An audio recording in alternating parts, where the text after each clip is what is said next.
Thank you to our dignitaries for joining us in the venue. We will sit when they have seated, colleagues. If you may be seated. We may all be seated. Thank you very much. Let me take this opportunity and greet our functionary for the day, Major General Kagavu, who is the Deputy Provincial Commissioner, and the delegate from the provincial office, all the delegates from the national office, the District Commissioner of Alfredo District, Major General Matikijela, the District Commissioner of George Kabi District, Major General Velem,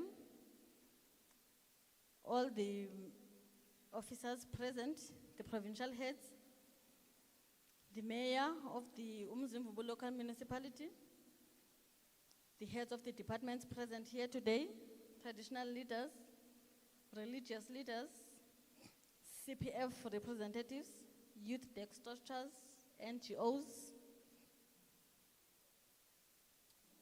our special guests, the learners who are seated and beautifully today. Let me take this opportunity to greet you all in the wonderful name of Jesus. Amen. Standing here in front of you is Warrant Officer Memela, who is the Visible Commander of Cedarville. I will be your program director together with Ms. Iminati Kola, who is the Junior District Commissioner for Alfredo, who is a learner from Daluhlanga Senior Secondary School. This is the time for our program to commence, colleagues. I will call upon the Reverend Mr. M. Nokai from the Provincial Spiritual Crime Prevention for the devotion. Thank you.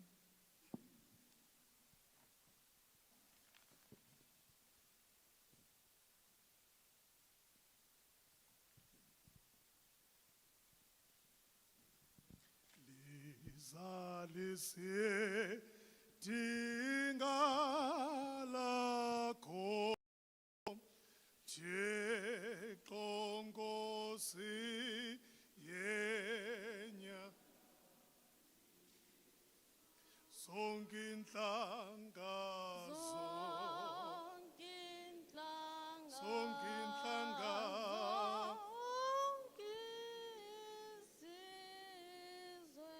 Mazizuze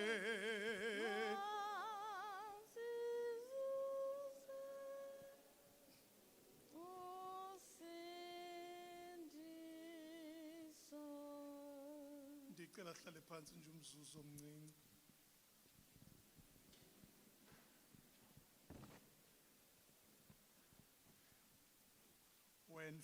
When family becomes the danger,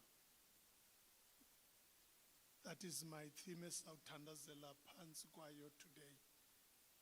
When family becomes a danger.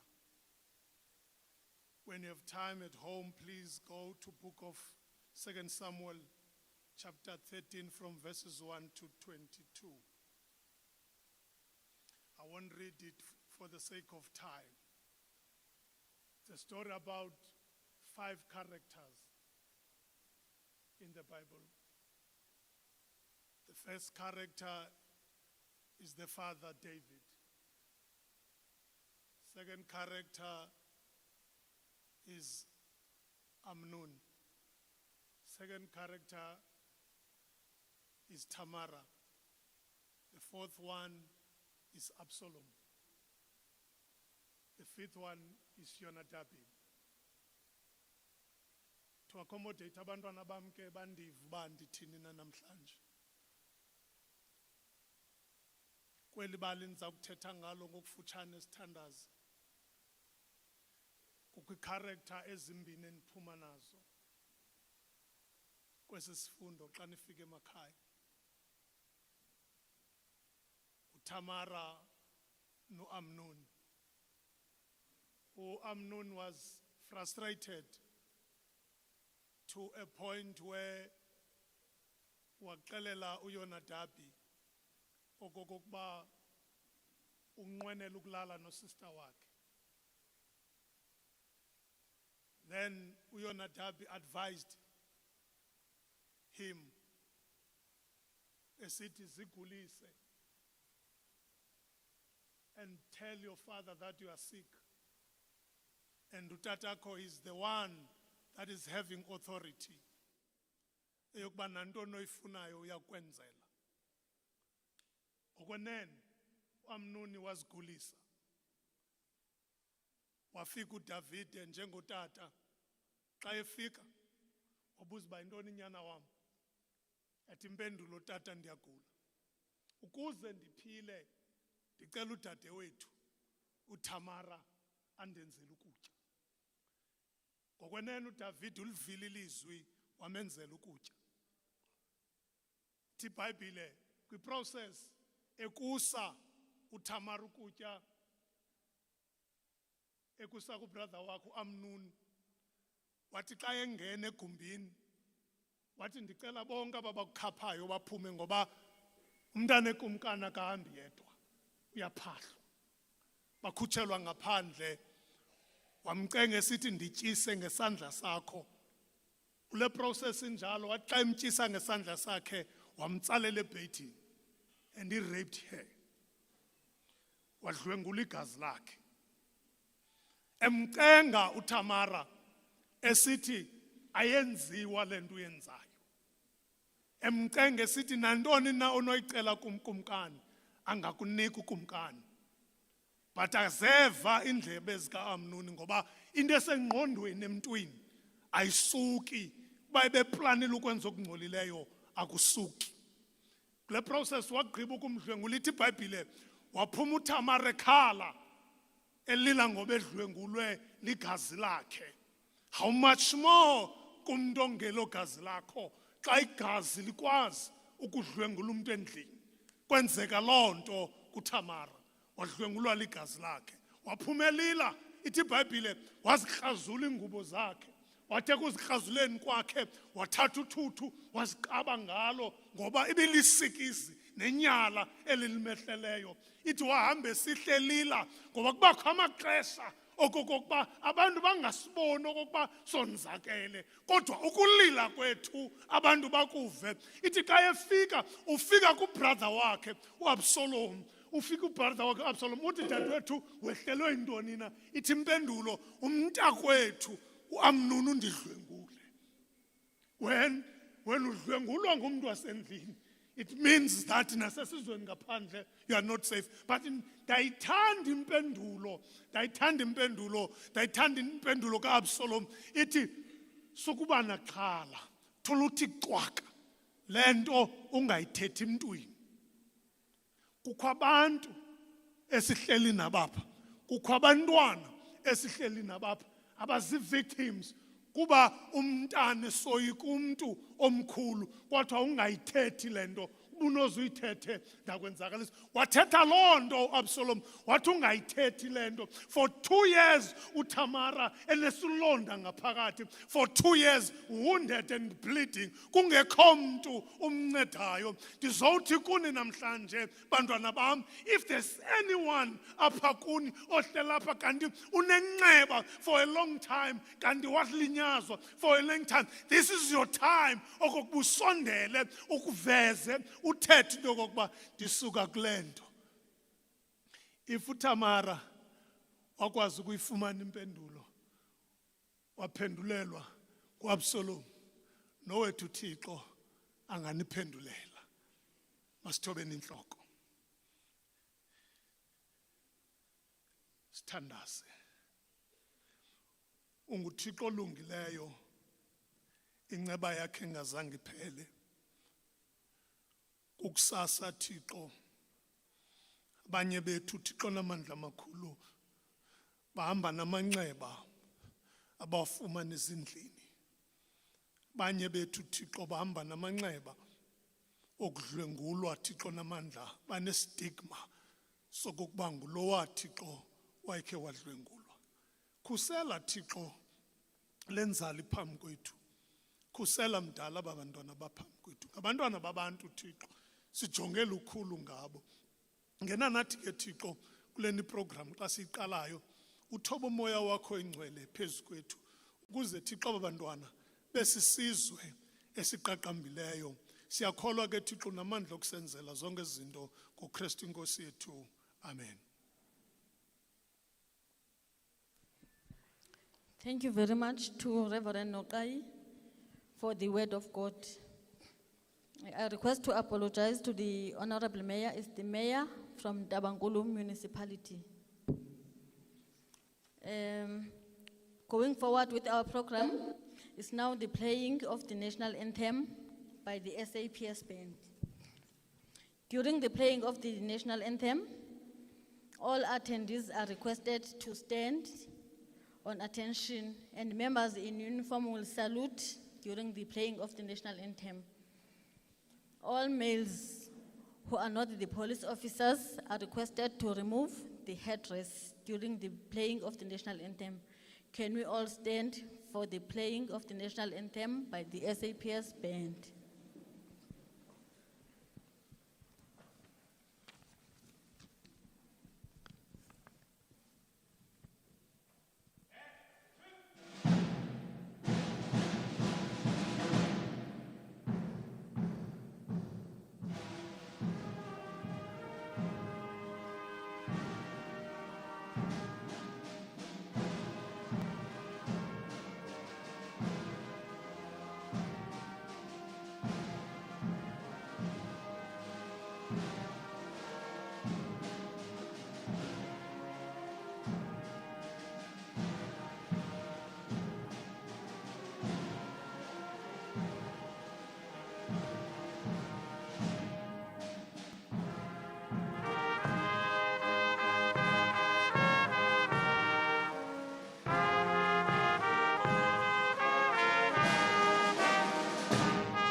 Thank you very much. May all be seated.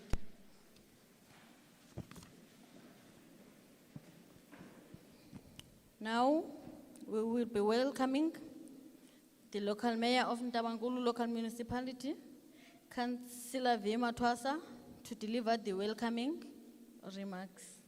Over to you, Councillor.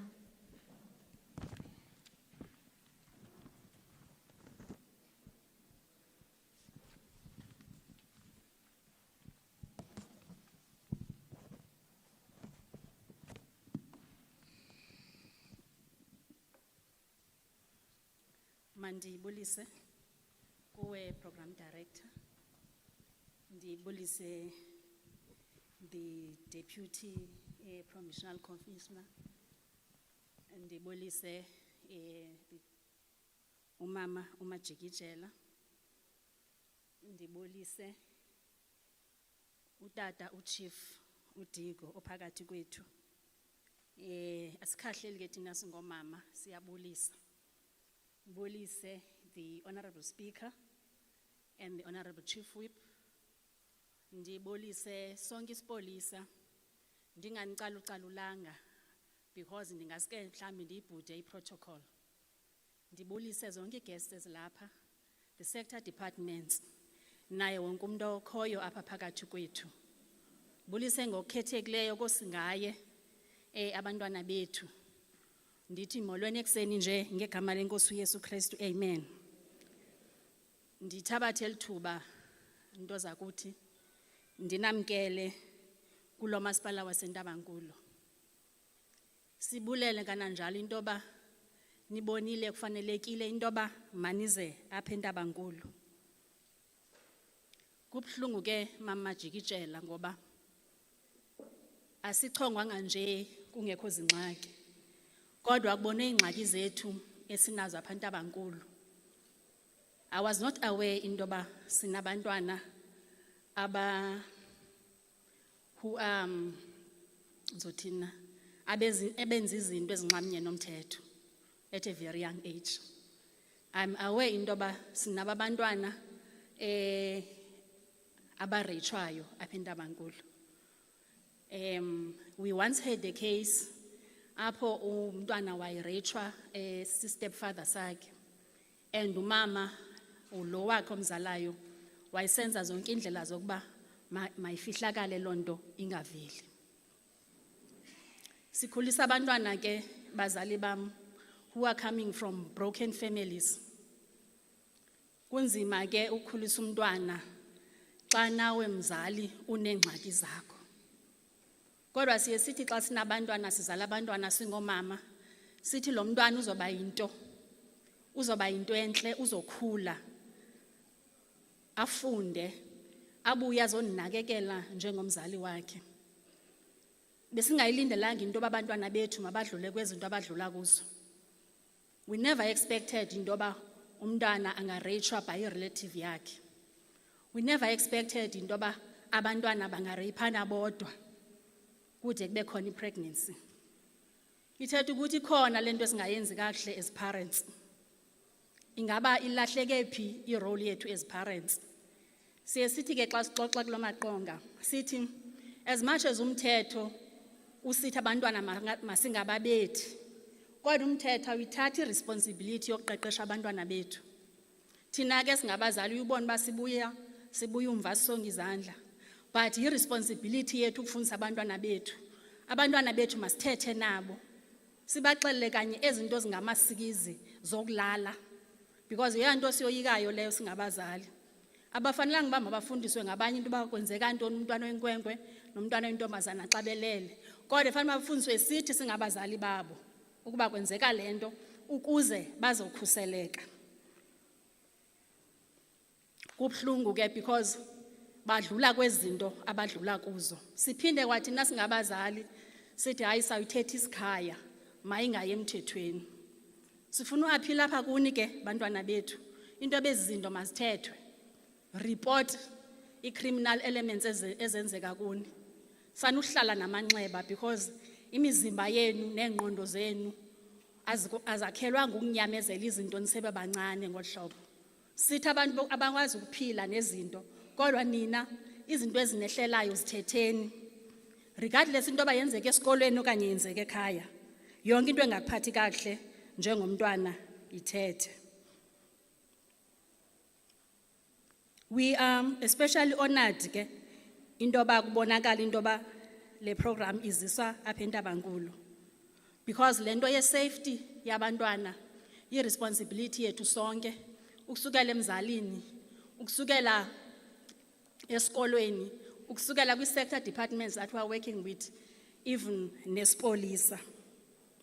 I-Child Protection Month reminds us that protecting children is not only the responsibility of government or law enforcement agencies, but a collective responsibility shared by families, schools, communities, faith-based organizations, and every citizen. Children are among the most vulnerable members of our society, and they deserve to grow up in an environment that is safe, caring, and free from abuse, neglect, violence, and exploitation. As we conclude this month, we must reflect on the progress we have made. while we are also acknowledging the challenges that remain.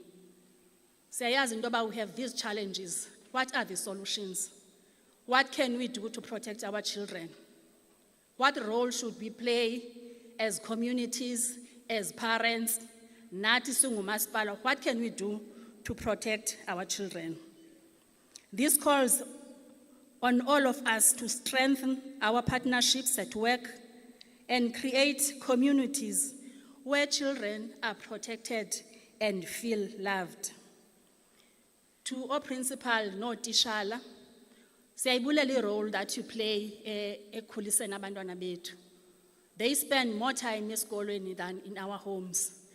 Phaya esikolweni, you are not only just teachers, you are also counselors, because ezinye izinto bazithetha apha kuni. Siyan-appreciate kakhulu for helping us to shape the future of our children.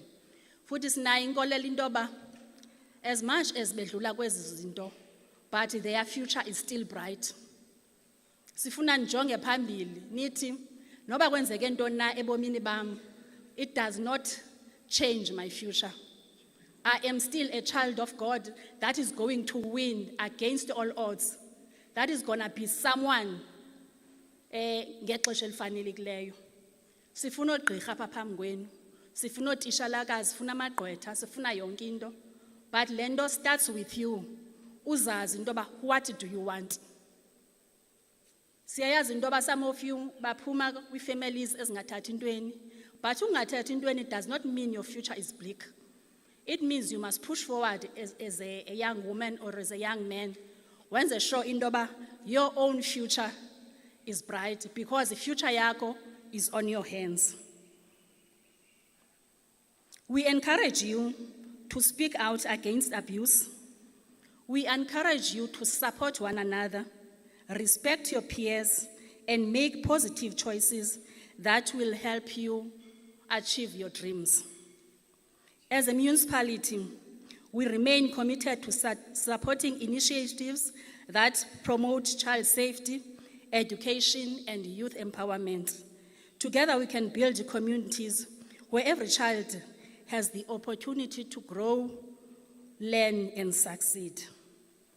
Once again, I extend a warm welcome to all our distinguished guests and participants. May today's program strengthen our commitment to protecting the rights and dignity of each and every child. Thank you very much.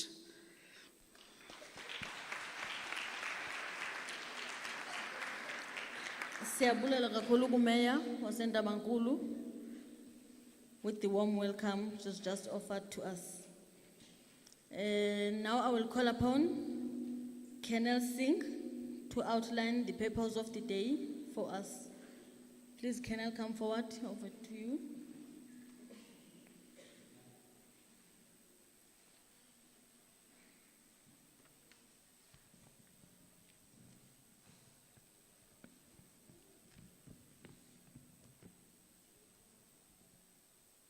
Over to you, Colonel. Thank you.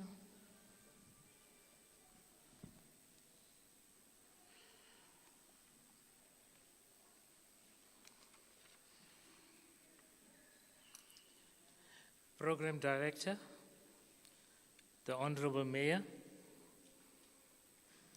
senior police officers present, traditional leaders, representatives from our sister departments present, distinguished guests, colleagues, our VIP guests seated in front of us. That's all of you. You are our VIP guests. This event is yours, it's not ours. All protocols observed. Good morning.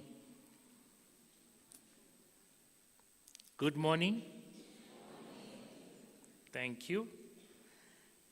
I couldn't have said it better than the Honorable Mayor, who has spoken from the heart, talking about commitment to protecting children's rights and having the best interests of the child in her heart and in government's heart.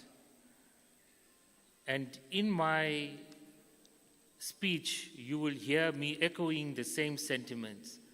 So I would encourage you to listen very carefully what I'm going to say, because this affects you. You are our VIP guests that we invited here today. This is not our event, it's yours. You are very special for us. We care about you and we love you. My role on this program is to unpack the purpose of this event. My name is Colonel Singh from the National Head Office, Visible Policing and Operations, and I am the Section Commander for Child Offenders and Children at Risk. I've been working with children's matters for the past 26 years of my policing career. Let me start by saying that we, as the South African Police Service, are serious about child protection and will not only support Child Protection Month 2026 by hosting these events during this auspicious period on our calendar of events, but will channel all our efforts 365 days a year, which is aligned to the 365-day program on child protection led by the National Department of Social Development. The SAPS has aligned to the national theme for Child Protection Month 2026, zooming in on teenage pregnancies and its implication on statutory rape. How many of you sitting in front of us understands what is statutory rape? Put your hand up if you know what is statutory rape. Do you know? Do you know it's a crime? Good. I'm happy to hear that you know. And those who do not know, please go and do some homework. Go and research what is statutory rape. That's my plea to you. Go over this weekend when you go back or go to school and do some homework, because this affects your lives.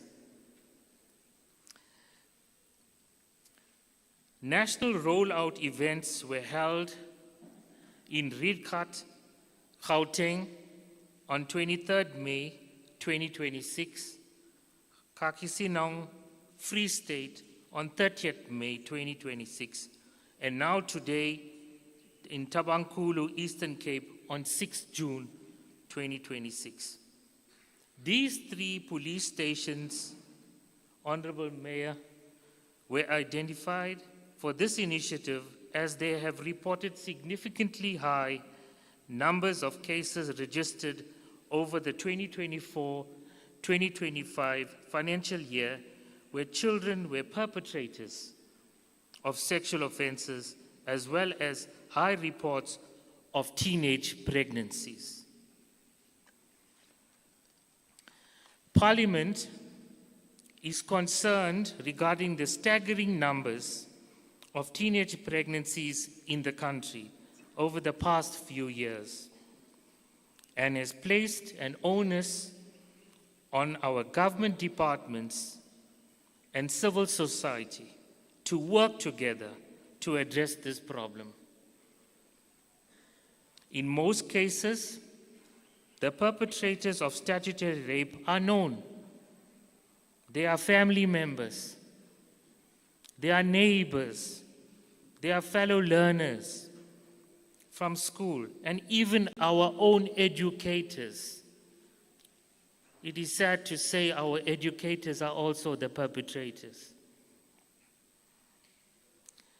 In terms of legislation, in terms of the law, Section 110 of the Children's Act and Section 54 of the Criminal Law, Sexual Offences and Related Matters Act places an obligation on government officials and members of the community to report sexual offences committed against children, as well as on vulnerable groups such as the disabled and the elderly. To our VIPs, and this is where I want you to open your ears and also pay attention to what I'm going to say. To our VIPs seated in front of us, I want to tell you that we, as civil servants of government, care about you. And all we ask for you to be is responsible. Respect your parents, respect your educators, and respect your bodies. Children under 18 are not designed to have babies. It destroys your future plans, your development in life, and even may result in complicated health problems. Please, I urge you to focus on your education and your ambitions in life. Learn to say no to underage sex, and don't be bullied or surrender to peer pressure. There is always an adult available to advise you. I want to conclude by saying that this event must generate enough awareness about teenage pregnancies and its implication on statutory rape. In Ntabankulu policing area, there must be reports made to the police for investigation. I know that you're going to engage in dialogues to discuss teenage pregnancy and its implication on statutory rape and possible solutions.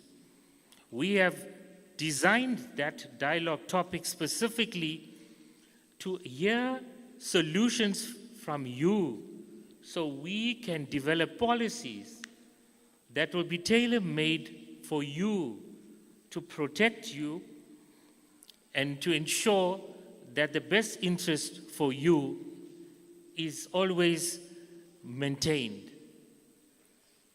Child protection is everyone's business, and I encourage government and civil society in the Ntabankulu policing area to join hands and champion the rights and protection of our children. I thank you.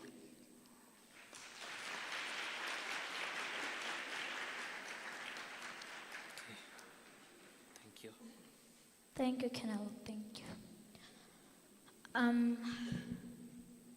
Esteemed SAPS, distinguished teachers and fellow learners, I greet you all in good and my end respect. Standing in front of you is Gola Iminati, the Junior Station Commander for the Alfredsburg District. And I would like to call upon Mr. Bulela Mzi, which is the Deputy District Junior Commissioner, to do a reading of the preamble.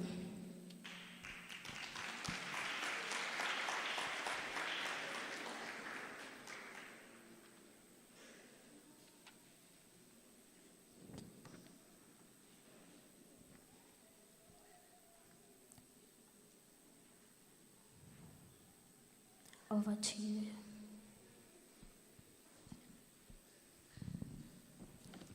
Thank you. I would like to greet everyone at the House at large by saying all protocol observed, and a special greeting to my peers. I'm here to read the preamble of South Africa. It reads as follows. We, the people of South Africa, recognize the injustice of our past, honor those who suffered for justice and freedom in our land, respect those who have worked to build and develop our country, and believe that South Africa belongs to all who live in it, united in our diversity. We therefore, through our freely elected representatives, adopt this constitution as the supreme law of the Republic, so as to, firstly, heal the division of the past and establish a society based on democratic values, social justice, and fundamental human rights. lay the foundations for a democratic and open society in which the government Apologies to the audience. I've just been informed from the Department of Education that he's supposed to read and we follow. When he reads, then we follow. So can we please all stand? Apologies. Thank you.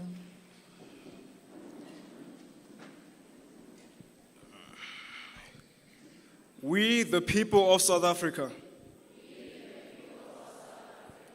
recognize the injustice of our past. Honor those who suffered for justice and freedom in our land. Respect those who have worked to build and develop our country. And believe that South Africa belongs to all who live in it, united in our diversity.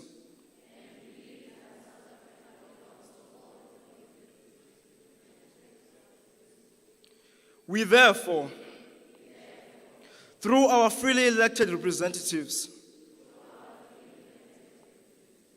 adopt this constitution as the supreme law of the country as to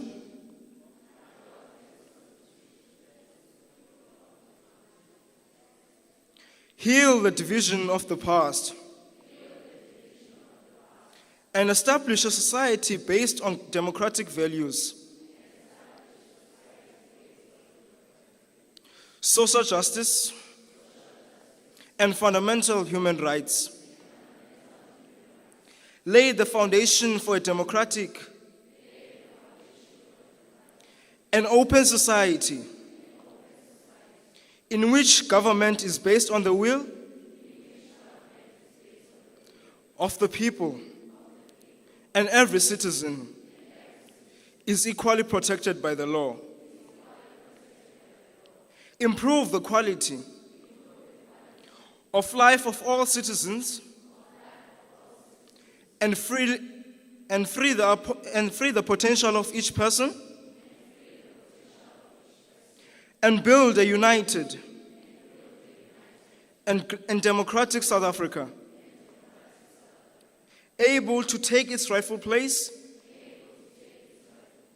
as a sovereign reign state in the family of nations. May God protect our people. Nkosi sikelele Africa. Morena buluka setjhaba sa heso. Concede to Africa. God bless South Africa. Mudzimu fatsochedza Africa.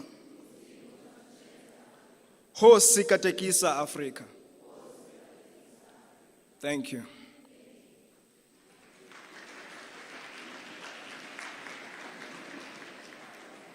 Thank you. May I please call upon Mr. S.K. Mbedu, who is the District Community Policing Forum Chairperson, to come and give messages of support.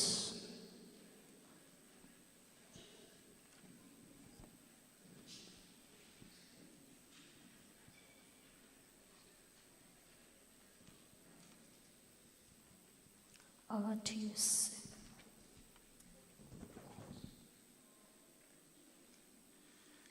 Mandithathe lithuba ndibulise ngiqale ndikhahlele kwikomkhulu ukuba ndizawucalucalula zonke ezinye departments ndiyawumosha kakhulu. Let me just say all protocol observed. Ndibulise kubuntu wonke olapha, especially abantwana abana abaphambi kwethu, ngegama elihle likaYesu Kristu inkosi yethu, amen. NdinguThemba wakwambedu kulaa mhlaba wakwaBhaca eMontfreya. Ndingu-chairperson we-CPF. Let me take this opportunity just to pass a message on to the students. I believe that all of them, they understand Xhosa, at the same time they understand English, so nobody will be left behind. We are here today to focus on kids, their well-being, their growth. District,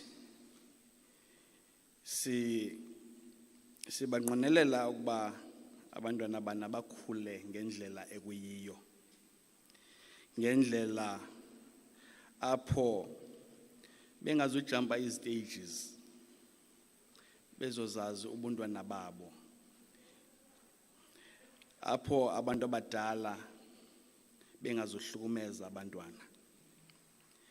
We live in a time whereby we have a lot of adults and they would take advantage of kids, especially window ethethwa ngayo kakhulu apha general, that has to do with teenage pregnancy. And then a lot of time we find kids, they are being raped and then they remain silent because they are scared. I think this is a platform whereby apho bantwana bam kuthiwa you have to speak up. Let your voice be heard. Do not suffer in silence. Because ngokuba abantwana abana sibahlukumeze simosha ikamva labo. So we want ukuthi kuyo yonke into eyenzakalayo qala speak up. Nenze sure ukuba anivumeli i-peer pressure inenze ukuba nefole kwizinto njengeziyobisi. Because the moment you start dabbing in drugs and everything and then you fall off, you forget the purpose of what you're supposed to do. Your future goes down the drain. So do not allow to be peer pressured to dab in things, to start focusing on other things, alcohol, because ubona abantu abadala benza izinto okanye benifaka ukuthi nenze izinto ezithile. Kwizikolo zethu sibona a lot of drugs.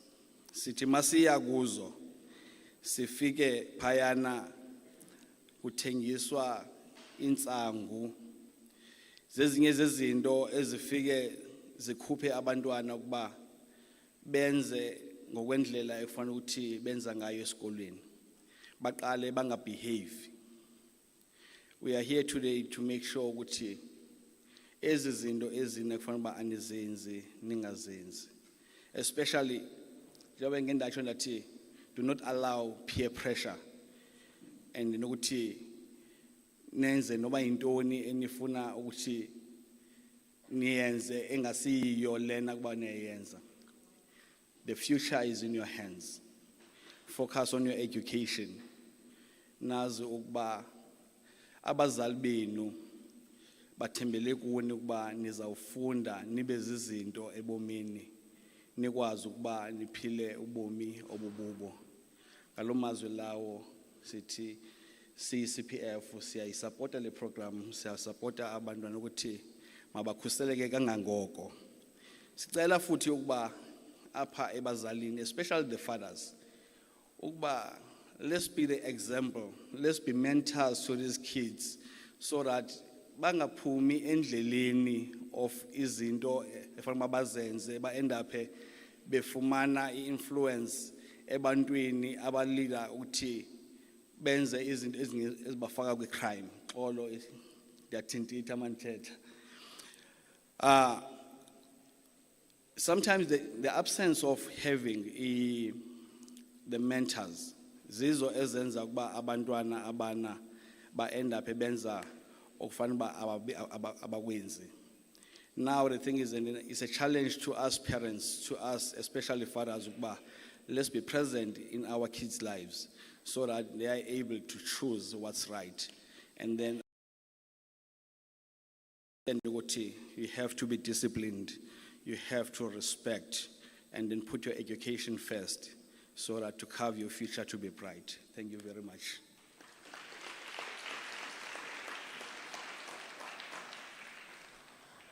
Thank you, Mr. Mbedu.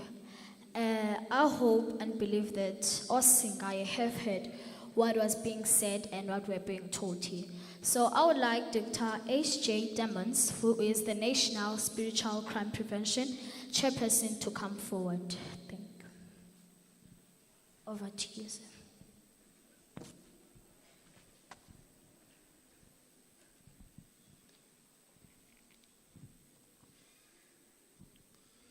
To our generals present, all senior officers, our mayor, to our distinguished guests, and most especially to you, our dear learners, a very good morning.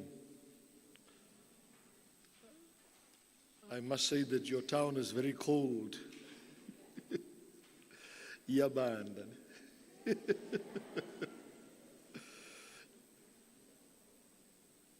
Allow me, Ms. Mayor, and our dear generals to stand on the protocols that have been already established. I'm the Deputy Chairperson of the Spiritual Crime Prevention Program, the SCP, and I bring you warm greetings from our Chairperson, Bishop Ezekiel Matole, and Major General Matonzi, who is the co-chairperson of the SCP program. My assignment this morning is to give you a brief background of the SCP program and help you to understand just briefly how the SCP fits into the general crime prevention strategy within the country. The Spiritual Crime Prevention Program was initially conceptualized by our previous National Commissioner, General Ketla Sitole, in 2019, having been a program that he had first initiated during his time as the Provincial Commissioner of the Free State. The rationale behind the SCP stemmed from the high levels of disproportionate violence that accompanies the crime scourge within our country. General Sitole simply felt at the time that there exists a need for the South African Police Service to take hands with the religious community to address what he termed this demonic-driven scourge of violence in the country.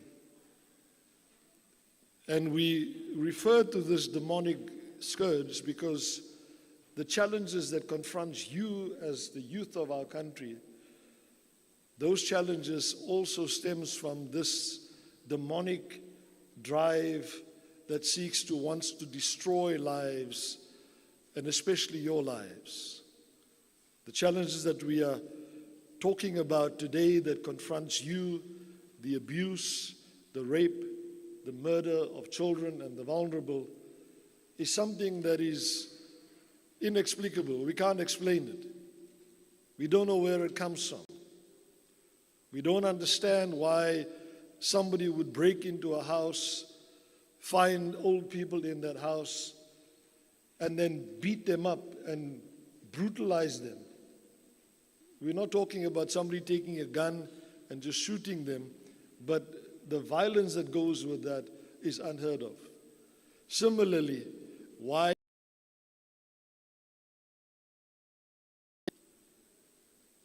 do we need to brutalize you? We need to protect you.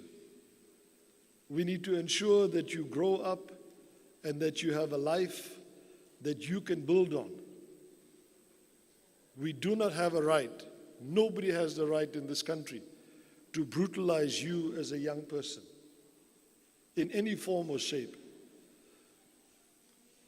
And that was the rationale behind the establishment of the Spiritual Crime Prevention Program, that General Sitole felt that we as the church and religion in general, be that Muslim, Hindu, or whatever the faith is, African traditional religions, that we need to come alongside the police and help fight the scourge of brutality that has taken a hold of our country. In this, we are agreed that combating crime and fighting social ills is a community responsibility. It's not just a case of us having to point a finger at the police or social development or the Department of Basic Education and claim that it is their responsibility to protect you. It is our collective responsibility as the community to fight crime, to deal and address the social ills that confronts our country. But in the context of you as the young people, the future of the country, it is our responsibility collectively to protect you. In the words of the Department of Correctional Services, as it relates to rehabilitation of offenders, community corrections, the Department of Correctional Services says, community corrections is a societal responsibility. In other words, those who come out of prison, it is our responsibility to ensure that they do not go back to a life of crime, but that they actually are being rehabilitated. It is my brother, it is my sister, it is my child. As a parent, it is my responsibility to take care of these people that are released from prison, to ensure that they do not continue to brutalize our communities. The abuse, the rape, and the murder of one child is one crime too many. The murder of one child is one murder too many. It is our collective responsibility to safeguard the safety and the well-being of every child in our communities. The death and the destruction of one child is the death and the destruction of our national collective future. Our future depends on you. If we destroy you, we destroy our future. Your destruction is not only the destruction of your future, but your destruction is the destruction of our future and the future of our country. It is therefore important that we protect you, that we safeguard you, to ensure that our future is safeguarded and protected. If you don't survive, and if you don't thrive, as the children of our country and the children of today, then our nation is doomed. Our nation have no future if we don't protect you. It is therefore imperative that all of us, community leaders, traditional leaders, religious leaders, and parents, it is imperative that we all take hands to ensure the safety of every child. We need to embrace and possibly adopt a slogan that I have simply termed, "Every child is my child. You are mine. You are my child."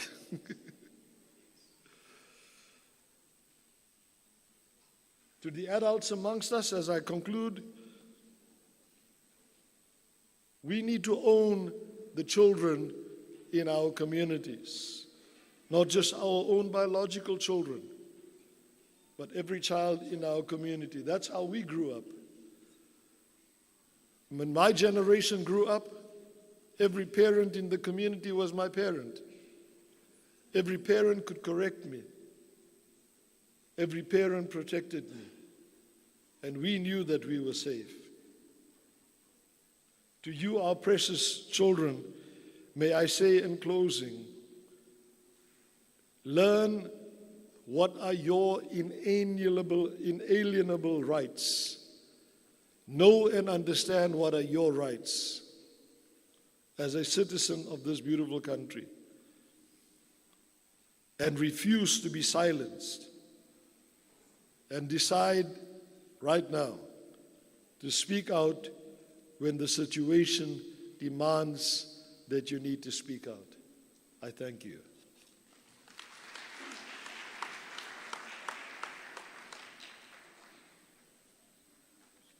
May we please have Mr. S. Makotoba coming forward and the SAPS band to be ready after him. Thank you, sir.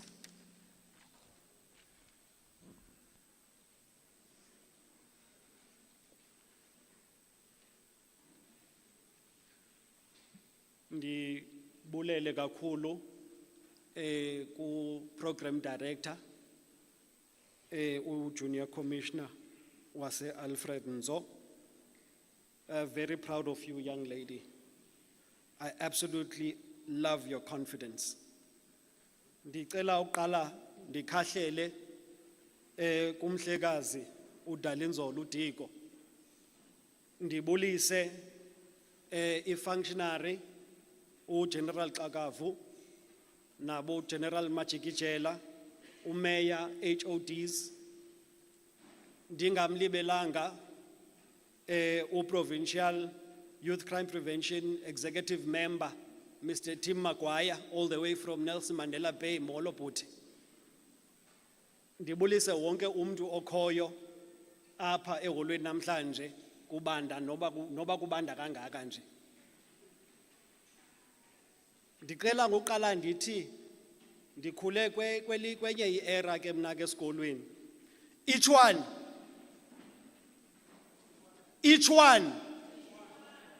teach one, each one.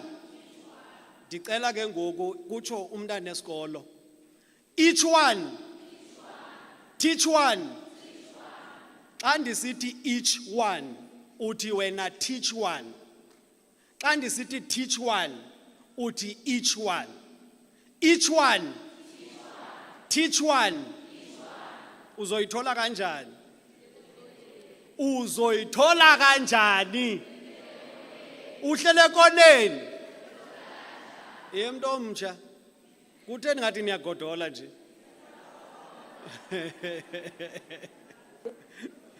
Kuyabanda inyani. I would also like to make an honest observation. Before ndenzi observation, Mamumeya, ndingu Sidwell Ukhaliphile Magocoba. I'm the provincial chairperson of the Youth Crime Prevention Yalapa Eastern Cape. I hail from Mhluzini location, Mneba AA, under Emaxesibeni. And I am the provincial chairperson. Ndifuna ukuthi kuwe mntu omtsha, your dreams are valid. Uyayiva lento? And more, what I'm loving is, we are seeing more and more young people and people from the Alfred Nzo region ascending to provincial leadership. So ndithi kuwe mntu omtsha ohleli phambi kwami namhlanje, your dreams are valid. Never allow anything or anyone to deter you from reaching your dreams. But let me make another observation. During the playing of the national anthem, I observed a very playful and carefree attitude from learners. And it showed me that there is a lack of understanding of what patriotism is. And it is something that we need to correct. Izoqala esikolweni. Izoqala endlini. I'm afraid our parents are not here in numbers today. Mntu omtsha, mntana esikolo, during the playing of the national anthem, you need to be attentive. Ungene ngaphakathi kuwe and understand and appreciate the moment. Ngoba baninzi abantu who fought for the freedom of this country. Esikwaziyo ukuthi si-enjoye namhlanje. It is nothing to play about. So ngomso nangomso, I appeal to you. Udlala i-national anthem.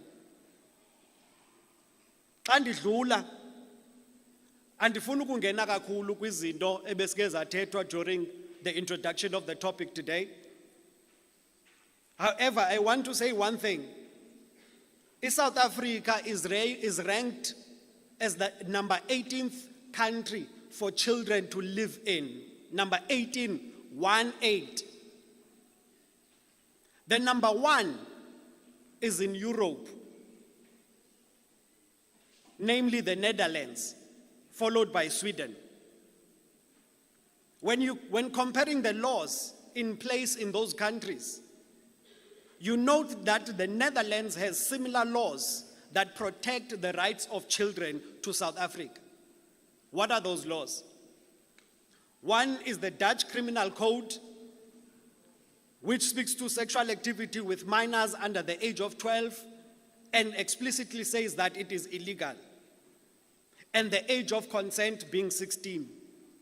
There's also the Mandatory Protocol for Domestic Violence and Child Abuse, which dictates steps for identifying, discussing, and assessing signs of abuse and mandates reporting to regional authorities when child safety is at risk.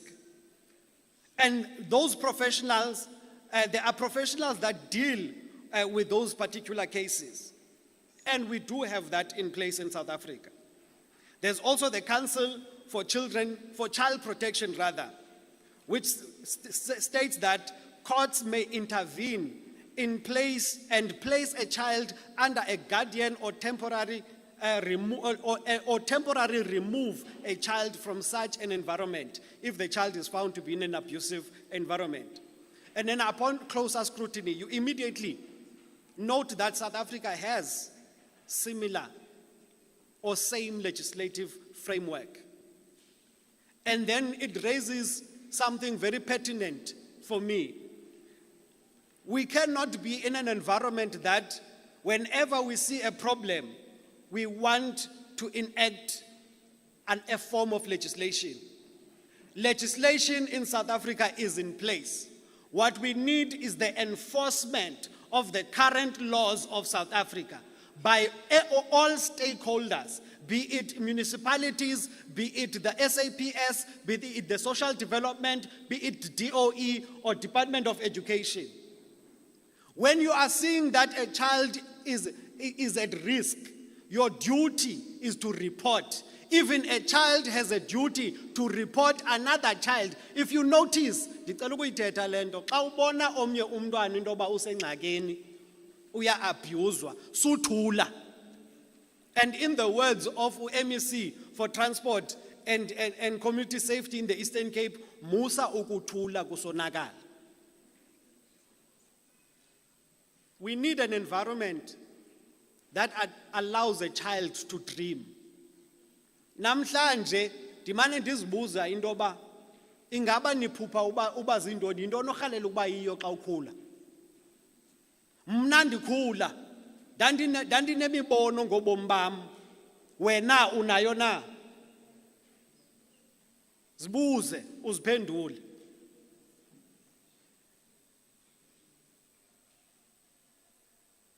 Ndicela ukuthi nakubantu abakhokheleyo, abaphetheyo, abafundisayo, let us be proper role models. Izinto esizenzayo sibadala phambi kwabantwana zimanyukunyezi. Ufumanisa into yoba sometimes ezikolweni utishara akanantloni into yokokuba athethe okanye athethe izinto ezinokunxwasa nabantwana. That is not the right attitude to have. Soze bakuhloniphe futhi emva koko. Ndinoloyiko ke into yokokuba abazali babantwana baphambi kwethu namhlanje andibaboni, ndibona abazali abambalwa kakhulu, but it is a challenge endikhalela ukuyibeka kuwe mamumeya into kokuba kube khona follow up session to this one. Apho kuzabe kukhona nabazali bathi xa be-engage abantwana babe abazali babo bemamele. Banikezwe nabo i-platform to respond to the issues that are raised by these learners and their children. Ayipheleli apha lento njengoba ebesitsho umuntu xa ebe-introducer i-topic yanamhlanje. Ndingalibazisanga xesha sikwi-Youth Month, and the activities that we are seeing around us, we must applaud them. And we must also congratulate the SAPS and encourage for widespread, consistent, and meaningful engagement that reaches every young person in South Africa. We need to see youth in an environment that is conducive for success, empowerment, and their development. Within the SAPS, there is the Integrated Youth Crime Prevention Strategy, which was signed off in 2020, and the document that permits me to stand in front of you today, and many, many other young people across the province and across South Africa. This document remains the blueprint, and I will encourage every institution within Alfred Nzo, Eastern Cape, South Africa, to place the empowerment of youth at the fore of everyday action. I thank you. Thank you very much to Mr. Makotoba for a fruitful message during this Youth Month. Let me request one item from the band. Isiphakamisele Brigadier SC Konza, who is the Provincial Head, Family Violence, Child Protection and Sexual Offences Unit. Over to you, band.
General, I will request the third item, with your permission from the band, while we're still waiting for the sign language interpreter who's still at the break. Thank you, John.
Thank you very much to the band. While we're still waiting for the interpreter, sicela item good DJ. Learners, please come closer. Learners, come closer. We're about to start again.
Uzorosha yonke le nto ngoku.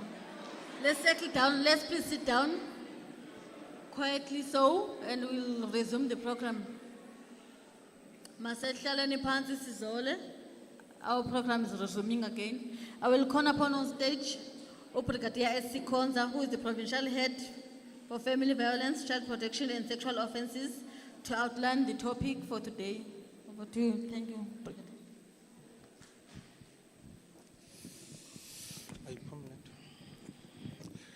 Mandibulise ndiqale ndibulise abanini mhlaba inkosi eziphakathi kwethu ndivile ke kubizwa uDalinzolo nam manizeke emzekweni ndibulise kumhlekazi Costa ndibulise torhana iziphathamandla ezikhoyo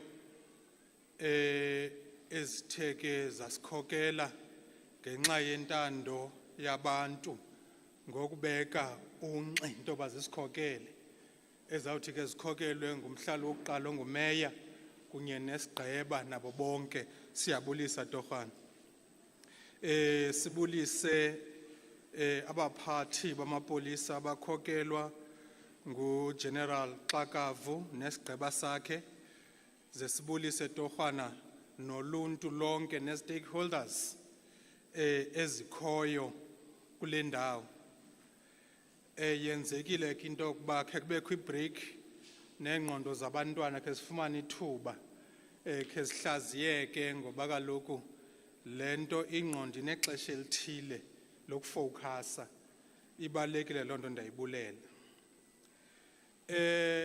uBenjamin Franklin ukhe wachaza wathi kukho iindidi zabantu abathathu uthi there are those who are immovable. They don't get it. They don't want to do anything about it. So phakathi kwabantu kukho abantu noba kwenzeka ntoni na abanaxesha layo bayibona nje senzeka as long as ingenzeki kum or endlini yam andinaxesha layo. Those are immovable people. At abesibini, there are people who are movable. They see the need for a change and are prepared to listen. Bayayibona abantu bamane bethetha ngayo phaa ecaleni uba man into ethile kutheni njena man iphele lapho kodwa bayayibona bayeva. Azothi ke ngoku kukho abantu who are the movers, people that move. Ngaba bantu ke ngoku benza izinto zenzeke. They make things happen. We're here today uzokwenza izinto zithini zenzeke. Sizotyala imbewu today apha eNtabankulu. Le mbewu sizayityala funeka ithi yawuthi ifile phantsi komhlaba iphinde ithi gqi isisityalo esiphilileyo. Zithethile izithethi zithetha ngemeko. Mna apha ndithunywe into yokuba mandizodakanca le topic singayo ekufanele into yokuba sihlaba amahlongwane sisuse sugar coating singathi ngathi ubomi buswiti kanti ngaphaya kukho ubukrakra sizoyiqangqulula sibone zonke ii-components zayo. Bathi xa beyikhumsha ke consequences of teenage pregnancy, ukukhulelwa kwabantu abatsha kunomphumela oyintoni, kwenzeka ntoni. Implications on statutory rape, imiphumela yodlwengulo. Uyabona ka statutory rape kuvunyelenwe ubukhulu becala ngabantu kodwa umahluko iminyaka. Sine legislatures abantu abenza umthetho bawenzile umthetho bathi Xa uneminyaka elishumi elinesithandathu, 16 years, uyakwazi ukuyinika imvume into yokuba ungaye ecantsini nomntu. Kodwa kufuneka lo mntu iminyaka yakhe ingedluli kwiminyaka emibini kwiminyaka yakho. Uba idlule wathi 19 ubheka phezulu noba senivumelene, si-statutory rape eso. Umthetho utsho umile. Kunjalo nje kufanele into yokuba siwulandele siwenze ngendlela oyiyo. How it affects the development of young people. Inanxaxheba ithini eyidlalayo ekukhuleni ngokwasengqondweni, ekukhuleni ngokwasemzimbeni, ekukhuleni ngako yonke imeko yomntu egqibeleleyo uba makakhule bengumntu. Inanxaxheba iphina lento i-teenage pregnancy. Uyabona ke kukho izinto ezenzekayo eziye zibangela into abantu abatsha bazibone sebe ngamaxhoba okukhulelwa bebancinci. One, i-validation. Validation. Ndifuna ubona ndi-relevant. Sithi xa siyithetha ke ngendlela efuna uba formal, sithi yi-peer pressure, kodwa yi-validation oyifunayo. Ndifuna ubonwa nam uba ndiyafitha apha phakathi kwaba bantu. Ndihambe ndifuna ukwamkeleka. Ndibone into yokuba kukho sugar daddy abathile abakhupha imali. Ndidibane nabo bandenze bayadlala ngamelo xeshelo. Ezinye zezinto ke fanele into basizingene ne-guidance esingayifumani kubantu abangabo. Siye sishiye imfundiso zasemakhaya siyokufumana imfundiso ngaphandle, sizibone ziphucukile kunezasemakhaya. Kodwa nasemakhaya, uyabona ke mntasekhaya, ndithanda ke mna ke umanyuva, ndithanda uboshelelwa ndaweni. Khani nincede napha, kani ninike enye Enkosi. Kodwa ke ngaphandle kwaloo nto, nasemakhaya singathethi ngezinto ezidibana nocansi nabantwana. Soyike ibe ngathi inyoka engugqoloma.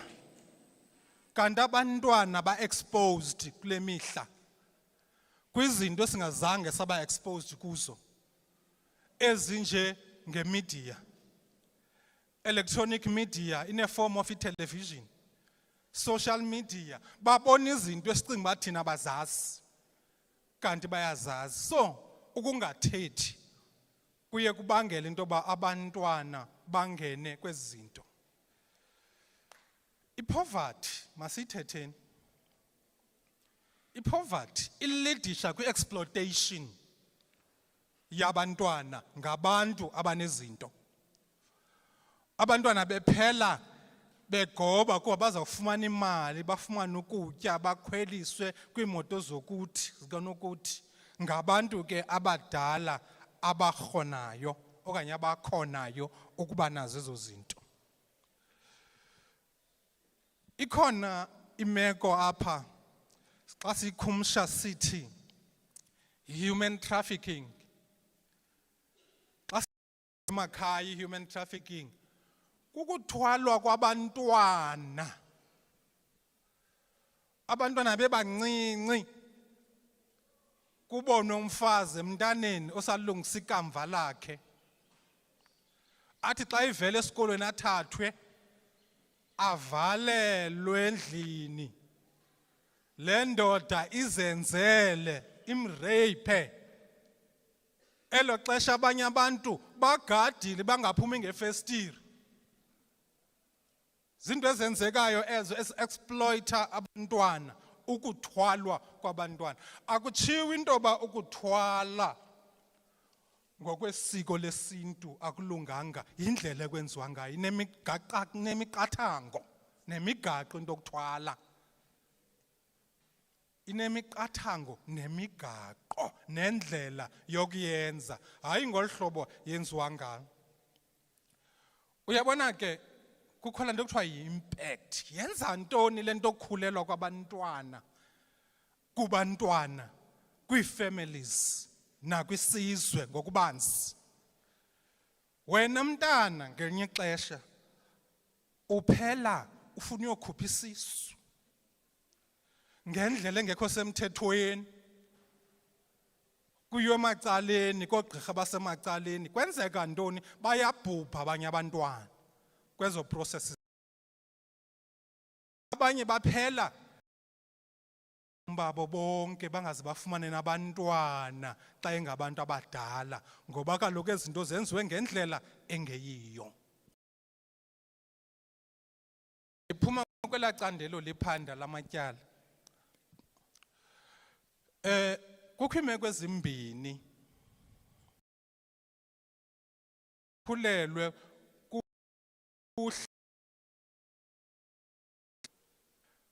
kuyakwazi into yokuba nexesha medically livumela into yokuba siterminethwe, kodwa umntana sedentekile ngokwasemzimbeni, Okwesibini, abonwe umntana sengasakwazeki into yokuba kuterminate, sengumntu ngokulunga phakathi. Ngoba kaloku elizweni ukubulala kukwaphula umthetho, yabubulala umntana. Uzawuhlala ke ngoku umntana ethwele loo mntana engumntana naye. Elo xesha umzimba awukalungeli into yokuba ungathwala umntwana. Sijongene namhlanje nabantwana abaphakathi kweminyaka 10 uya kwe-15 ababelekileyo abanabantwana bengabantwana. Mamela ke ngoku, ndithe umthetho mosubekiwe funeka ulandelwe. Singamapolisa no-Department of Health no-Social Development siyasebenzisana ngoba kufanele into yoba kufunyaniswe into yoba aba bantu ba-responsible for ukukhulelwa kwabantwana balandelwe ingalo yomthetho. Mamela ke into eyenzekayo endifuna siyimamele sonke, cooperation engekhoyo. Abazali balwa namapolisa undivusela into endala, abanye bafihla abantwana. Umthetho umile bona. Into engajongwayo likamva lomntwana. Uba lo mntana uzaba yi-adult ekhula enjani na. Thina ke into esiyenzayo abantwana asiphandi izicase kuphela, sibadibanisa ngo-social development bafumane uloluleko ngokwasengqondweni, bafumane nenkxaso ebefanele bayifumane bakwazi ukuphila. Xa bebalekiswa ngokubalekwa kuthiwani ngaba bantwana? Ngoba lokho abazali bazicingela bona njengokuthwala ngoba uzawulobola. What about umntwana lo benziwa i-objects? Uyabona ka abantwana abakhulayo bahamba esikolweni, i-impact eyenzekayo kwakhona esikolweni kuya-affecteka nabanye abantwana nezifundo, yonke loo nto kuya-affecteka ndisho mna even nee-families, kwenzeka okuninzi ngoba awukalungeli into yokuba ube nomntwana, ne-performance le yakho izawuaffecteka esikolweni. And i-future yakho mntana esikolo ayiphelelanga ekupaseni i-examination. I-future yakho is a journey. So funeka ke ngoku ezinto uziphephe. Yiyo ke lento silapha namhlanje sisithi ithethiwe lento uKenneth Using ebhekisa kwindima ye-obligation to report. Kunabantu abanyanzelekileyo ngumthetho into yoba xa bebona kusenzeka ezi zinto mabaripote emthethweni ukuba benzi njalo nabo bophula umthetho. Uthi le quote bendifunda apha yalomfo uBenjamin Franklin. Masithi sawuthetha ke ngosityalele seed, masibe yi-movement. Masibe yi-movement eNtabankulu ngoku ezawulwa nantoni ne-teenage pregnancy. Uyabona ke i-movement lichaina elibambeneyo. That is ukusukela ekhaya ukuya ezikolweni. Botishara andiyazi i-sex education andiyazi ifundiswa from kweyiphi iminyaka. Masilawulwe ngoku kukwenzeka kwezinto ne-needs. Ngoba njengoba nditshilo ndisithi abantwana ba-exposed kwizinto esingaziyo thina into yoba ba-exposed kuzo.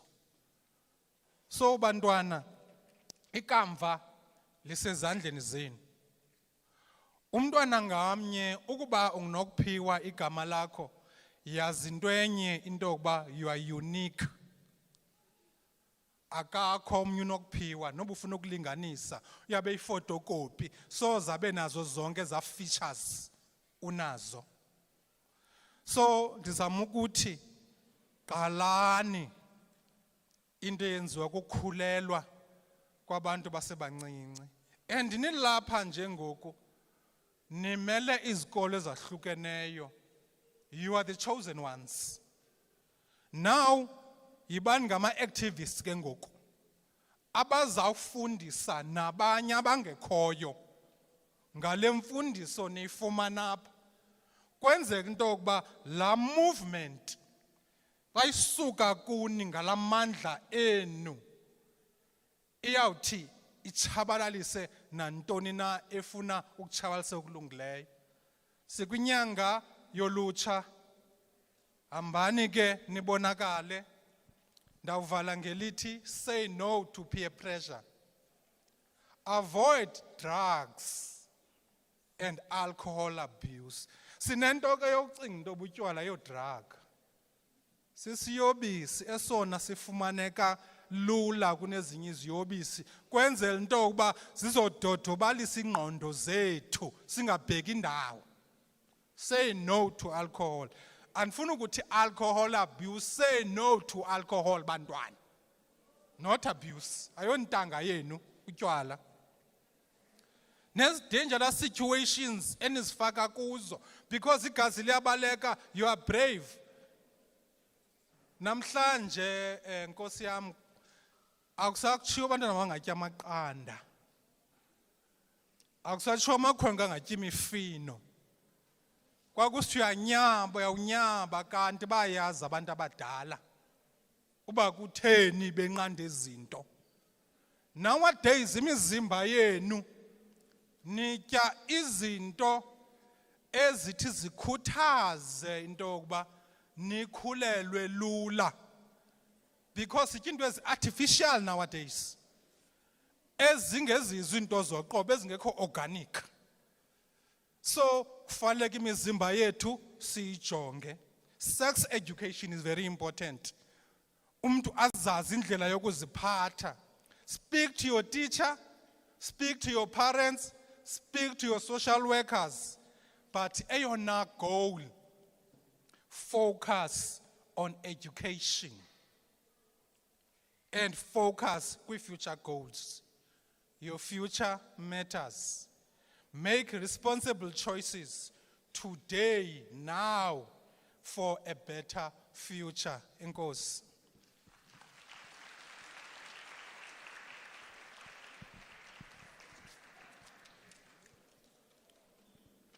Thank you, Brigadier. It's now the time for the learners' engagement to start.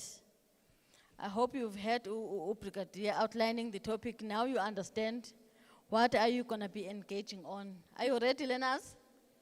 Are you ready? Are you ready? Okay, now we're going to start With the engagements, you have been told how to operate the mics in front of you, ne?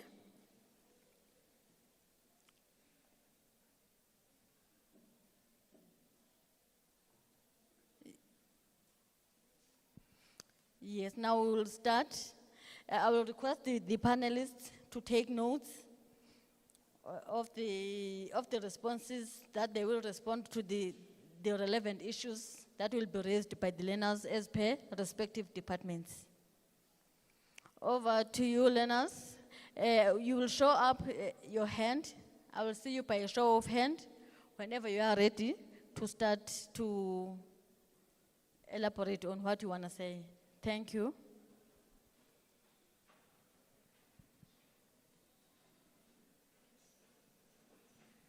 Ndibuzile uba, are you ready? You said yes. Ne? Are you ready? Yes. Do you know what to do? Yes, ma'am. Siyathetha ngezi zinto bezithethwa apha ezisihluphayo siphendula kuzo uba sicebisa uba makuthiwe ntoni, ne? All right?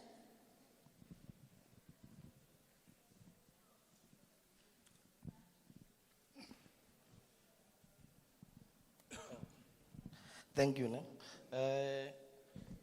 Ngizothanda ukubingelela abaphathi kuhambe kuze kwehle kulabo abayiphethe.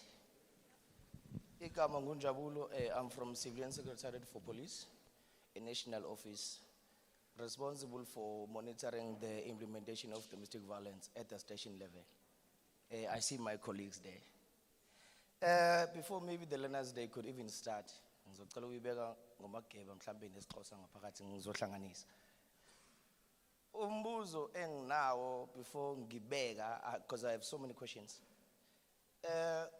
Umbuzo oqala osingaye abantwana okuwukuthi ngokwe scientific knowledge umntwana from 0 to 16 okwazi ukunikezela ngemvumo or anganikezeli ngemvumo. Umbuzo wami uzohamba uzoqala kubona osingaye bagundile bahle ngiyababona. Umbuzo uthi, do they even know ukuthi they are children? Because number one, we need to start by knowing ourselves. Meaning by that, do they even know ukuthi they are children? Number one, it's a question that they need to ask themselves. Number two, this question would call in for Health, Department of Health, and NPA. Number one, kunomntwana ona 14 years, akhulelwe, ahambe ayothola uncedo esibhedlela. Well within her rights, kumele bamsize adelive. Number one, when we say umuntu ongaphansi kwa 16 akakwazi ukunikezana ngemvumo, kuza kanjani ukuthi umuntu asizeke ukuthi ukhulelwe una 14 years, right? Kodwa ukuthi unelungelo lokuthi athole uncedo lokuphepha kwakhe, athole umntwana. Do the Department of Health reporting that to NPA? And if that is happening, what is NPA doing to even prosecute that? Number one, it starts with the Department of Health to even report ukuthi kunomntwana ona 14 okhulelwe. Whether bekunemvumo or not, ukhulelwe yes siyavuma, mara underage. Umthetho udlala yiphi indima lapho? Because inkinga inokuthi ngoba kunama families okukuthi ahedwa or alidwa abantwana abancane basaba ukureporta because umzala lomkhulu ufaka impuphu ekhaya. So iquestion ima ngokuthi i-Department of Health isiza ona 14 ukuthi adelive kodwa ayireport. Umbuzo uma lapho ukuthi ama role players, because we are assisting one another. If uzomnceda ukuthi adelive una 14 I will report. Bese kuba khona statutory rape. We need to explain this thing thorough to these young ones to say, what do we mean by statutory rape? Because everyone would understand rape. but not knowing what do we mean by statutory rape.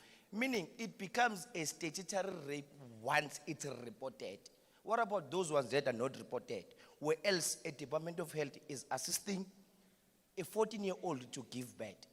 I think we need to be working together to say, if kunomntwana na 14, before we can even assist, assist at deliver sharp.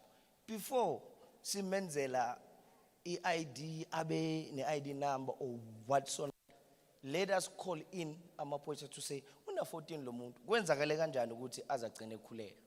Asirepoteni zonke lezo zinto, but I think lento ifuna i-collaboration to say, asebenze ndawonye, sireporte, lokhu esicabanga ukuthi ku-right ukusiza umuntu adelive, but ekugcineni kosuku umonakalo wenzakalile siwuripota kuphi, and mase siwuripotile kwenzakalani emva kwalokho. Ngicela ukwehla. Thank you very much. What I'm going to request is that we stick straight to the point and we try to make our questions short. And also, can we please give the learners an opportunity to engage, because this is their program. I humbly request so. Thank you.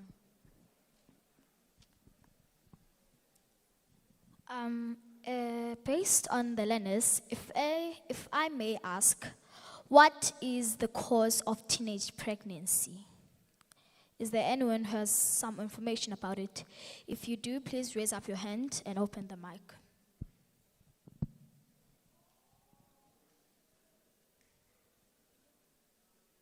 Yes, you can speak. Teenage pregnancy, it is when two genders take part in sexual activities while underage. This means while they are under 18.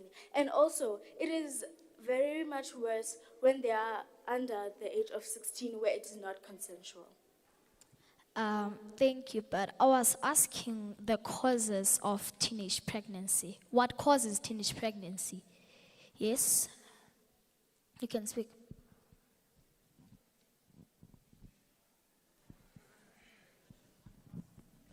What causes teenage pregnancy? It's peer pressure. Okay, yes. Another one. Yes, you can speak. Well, teenage pregnancy can be also caused by the poverty, lack of opportunities, social inequalities. Yes, that's correct. You can speak. It may also happen that teens have intimacy while being under a substance abuse or the influence of substance abuse, because many teens get pregnant while they were not sober. So their mindset was not straight and their mindset was not actually what they wanted. Yes, thank you. So we all know that teenage pregnancy is caused by peer pressure, poverty, and also lack of knowledge. So Brigadier said that teenage pregnancy is also caused by parents. So how do parents cause teenage pregnancy or cause children to engage in sex earlier? Yes, you can speak. Firstly, I would like to say that the neglected parents also affects us because they do not know how to teach us how to prevent doing stuff like having sexual intercourse at a very young age. Yes, that's correct. Anyone? Yes.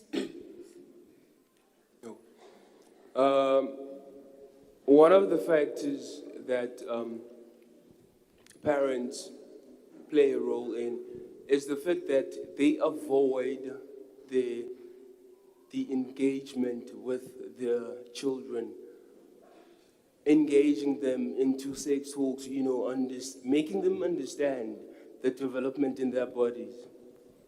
Thank you. Yes, you can speak. Parents have an impact on teenage pregnancy because parents do not communicate with the children about contraceptives. They also do not let the children know what consequences having sex may actually have. They actually treat sexual intercourse as something that they do not want to talk about, whereas they should communicate openly with the children. Thank you. Yes. As we know that we are not from the same homes, some homes are where there is poverty.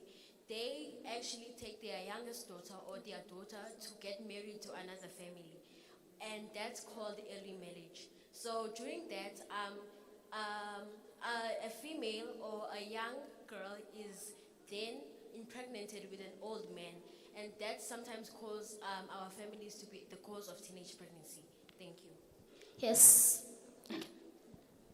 Well, firstly, having negative parents can contribute to teenage pregnancy because when they're negligent towards you, end up looking for love somewhere else, leading to you having sexual intercourses. Thank you. Yes, now the last one.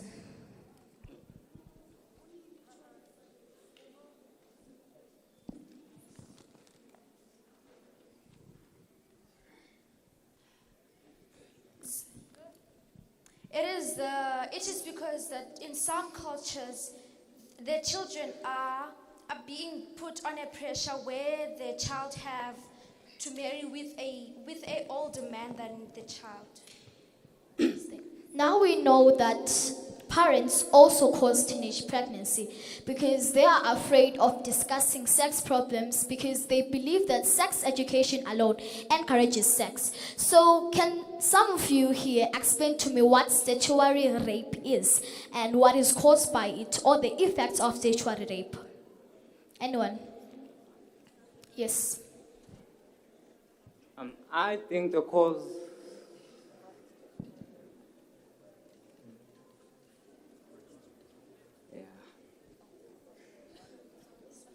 I think statutory rape is when an older man is involved with an underage teenager. While the law states that minors cannot legally give full consent to sexual activities, therefore, it also implies that young girls are abused and exploited. The effects of statutory rape are teenage pregnancy, depression. Also, it may be caused by financial stresses, poverty, and lack of self-confidence. Thank you. Yes.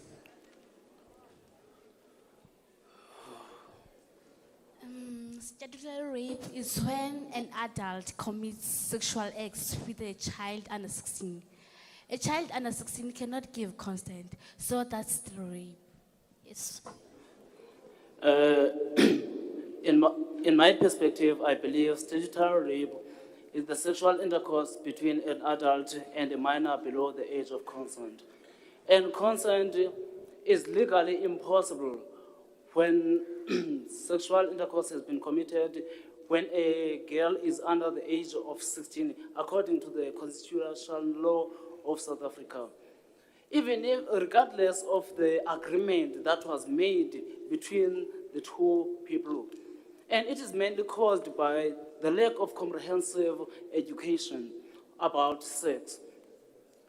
This leads to school dropouts, which makes us face the situation in South Africa where there are no professionals which are younger, or the young professionals. And this makes us to have only older professionals in South Africa. I thank you. Yes. Negative issues that are caused by statutory rape. If a young child gets involved during sex with an older man, it can lead to many diseases. A child can have anxiety, can have depression, because a lot of things happen. If you sleep with an older man, you can have a lot of diseases because you will always think about what happened, although that you did it on purpose, but you did it when you know the risk. It can affect your health so much. You can have many diseases that are caused by old people that you can also not recognize. Thank you. Thank you. I will call upon Bulela Mtsi to come and answer questions that will be asked by the learners here.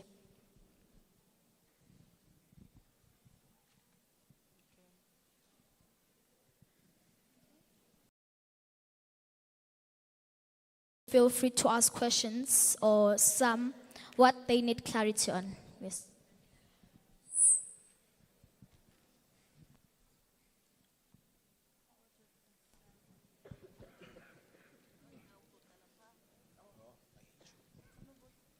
Okay, so now I know what statutory rape is.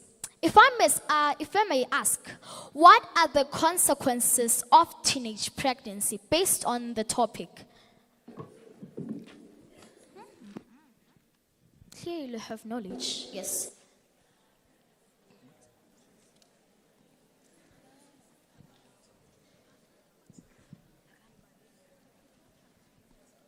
The consequences are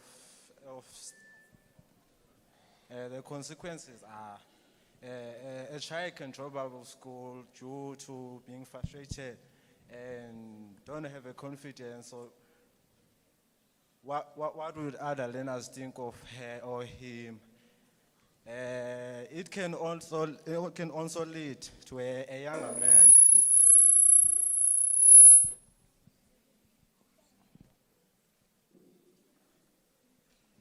It can also lead to a younger man to have to pay for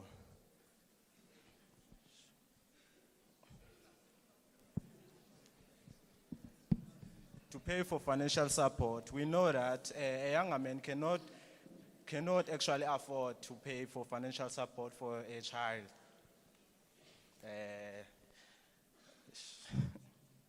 Next one, please. Yes.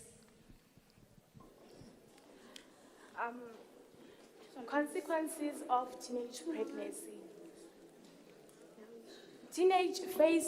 Consequences teenage face during pregnancy are health consequences.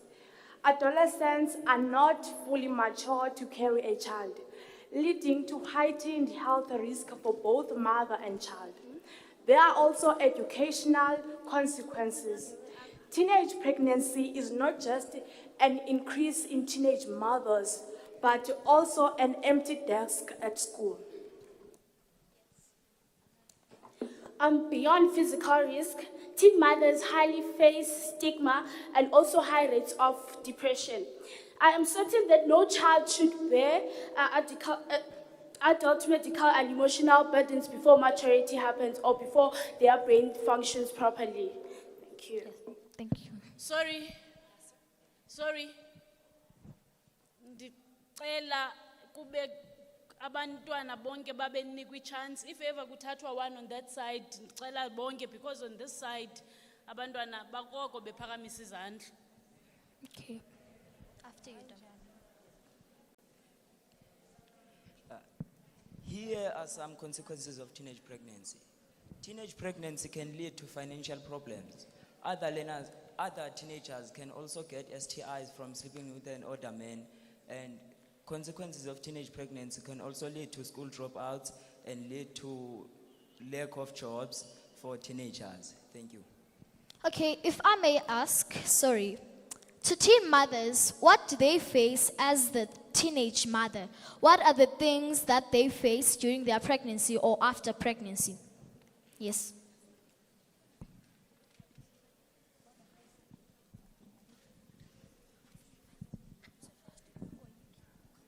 Sorry to interrupt. Before we continue, we'll take a minimum of 4 hands.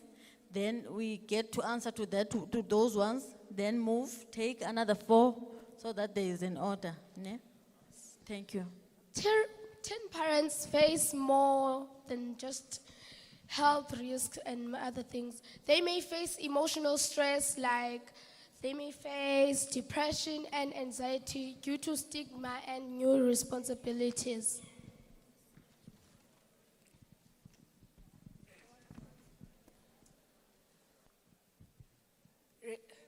They may face financial problems. Raising a child is expensive, and many teenagers are not financially stable, meaning they may need support from their family members, and that is one of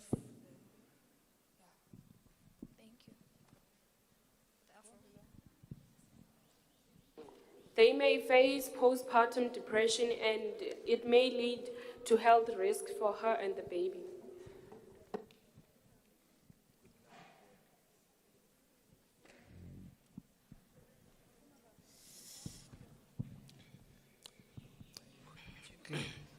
children that, as a young girl that have a baby, you don't have much time to manage things like in school. You get lost because you don't have you don't know what's going on, and a child that you have, that child is suffering from lots of things because he or she won't have clothes because you are letting her suffer too. You don't have a job. You don't have nothing to assist this child in school, and you end up selling things that are not good in their environment because you want to assist your child in school. And things like depression, stigma, poverty, that things that are leading to that commitments of teenage pregnancy. Teenagers may not be ready to fall for getting pregnant, so they have mental problems and they go under emotion, which is called depression. When the teenagers get depressed, they cannot take care of the child. They lose their focus, they leave the children. Teenagers use alcohol to escape the problem of after getting pregnant, leaving the child uncared about, to no one in the house. When the bout way, teenagers are not mentally ready to get pregnant. In the point of their brains are not set to get in the moment of getting pregnant. Their brains are set of still in child, being at school and being educated by teachers. Those problems faced by teenagers after getting married, after getting pregnant, they drop out of school, they leave school, they start using drugs, saying they are getting back. After getting dropped by friends leaving them, they say, no, them do this, them do that, because it could make me feel self-esteem, proud. But their self-esteem will be down and they will have low self-esteem. They don't have proud in themselves. Thank you. Thank you. Now I will hand over to Bulela. Now, it is up to you. You are the ones who are going to ask questions just for some clarity. And Bulela is going to answer those questions. Thank you. Firstly, I would like to ask one question from all of you. What measures can be taken to prevent teenage pregnancy, except for abstinence? Because preaching abstinence is like telling a child not to go and play with other kids. It's not going to happen. So what are other measures that can be taken to prevent teenage pregnancy?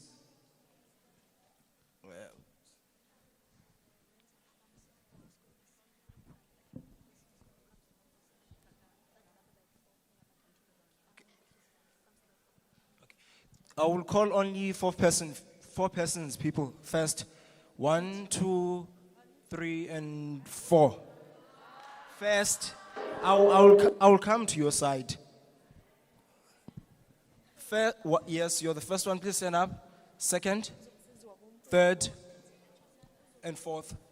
Please stand up.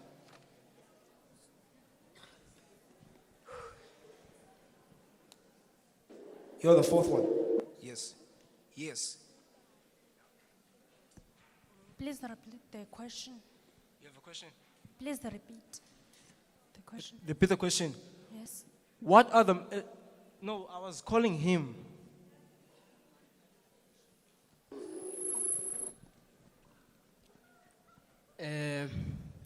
We don't have to take sex as a normal thing. Sex isn't a good thing. Yes, we could do sex, but we don't have to take sex as a normal thing, like it's a thing that have to happen to prevent these things, like teenage pregnancy.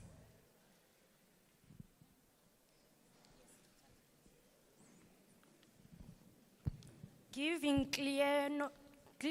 clear information about sex to learners, and also that the government departments could go and go to every school to give information about sex, and also in the community, everyone should take initiative to teach teenagers about sex and its effects. Thank you.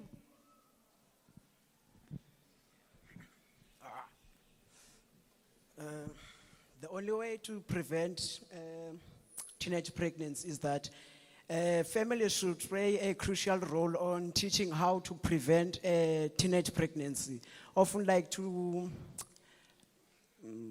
sexual orientation, and in schools, sexual orientation should be in a peak.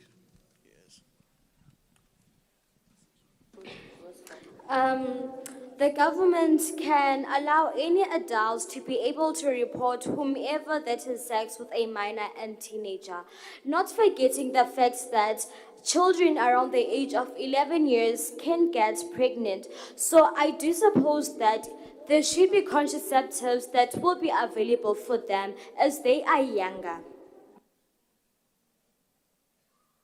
We'll come to this side. 1, 2, 3, and 4 at the back.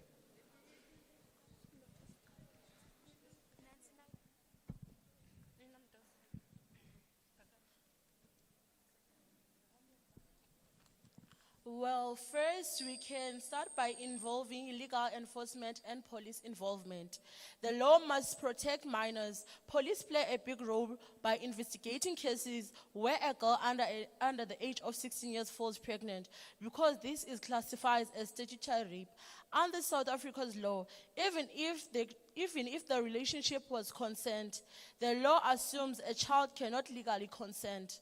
By arresting and charging older partners, police act as a deterrent. Police also refer victims to Zela care centers for medical help, counseling, and statements, so the teens can get support, not just like legal action. Thank you. Just easy things or easy ways that we can use when we get pregnant. Children, before having sex, they must buy condoms, because condoms protect children from transferring sperms to a male to a female. And also, if you slept with a boy and happens that sperms entered the girl's vagina, you must use PrEPs in order to protect yourself not getting pregnant.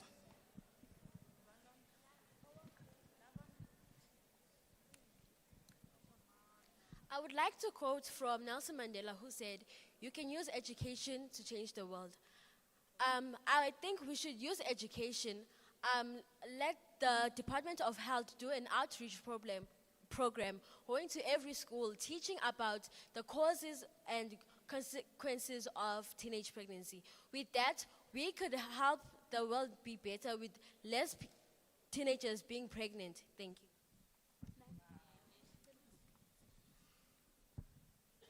I believe the path to greatness is paved with perseverance. With those wise words, ladies and gentlemen, consider yourself as treated. I go by the name Ntabankulu Chana, and I believe that we stand in favor of strict legal action and mandatory report, comprehensive sexuality and consent education to schools, holistic support and education to girls, and girls must be kept in school. No, everyone has a right, and no girl that is pregnant should be taken out from school or expelled at school. What do we teach children when we expel them from school when they are pregnant? We should be the ones teaching the children how to prevent being pregnant, and how to be yourself, and how to protect yourself, and how to say no. Thank you.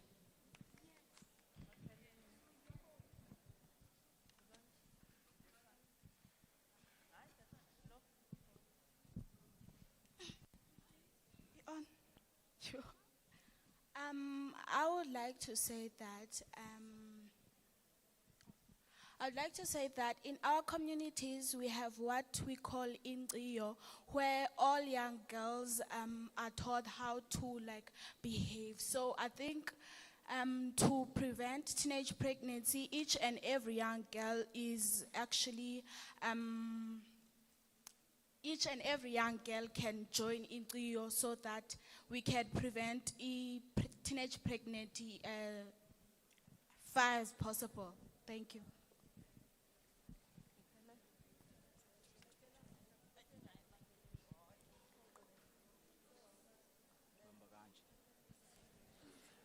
Teen pregnancy can be also prevented by having a comprehensive sex education and contraception, open family communication, and programs that keep teens or engage in school activities and their future jobs.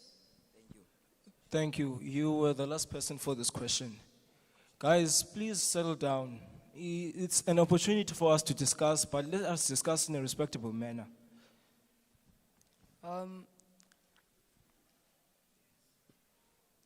I raise up having a question dedicated to our brothers and sisters. I think we should also award them a chance as, okay, the sign language, yes. I'm having a question here for them, but I think you'll also have the question interpreted. As we all know that teenage pregnancy may lead to illegal abortion. As teenage pregnancy may lead to illegal abortion, what are the causes of illegal abortion after the teenage pregnancy? What makes young mothers who are engaged with teenage pregnancy to fall into a trap of which we call it illegal abortion? Thank you. Yes. Can we have our brothers and sisters to answer that question? The question will come next. Okay, yes? Okay. Okay. As we all know that teenage pregnancy may lead or may cause illegal abortion to the young mothers. Now the question is, what makes young mothers, after they have been engaged with teenage pregnancy, to fall into a trap of which we call it illegal abortion? Thank you. Okay. Yes. Fear.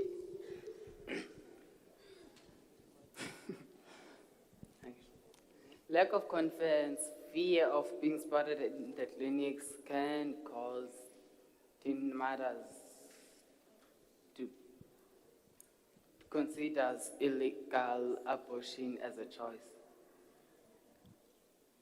Thank you.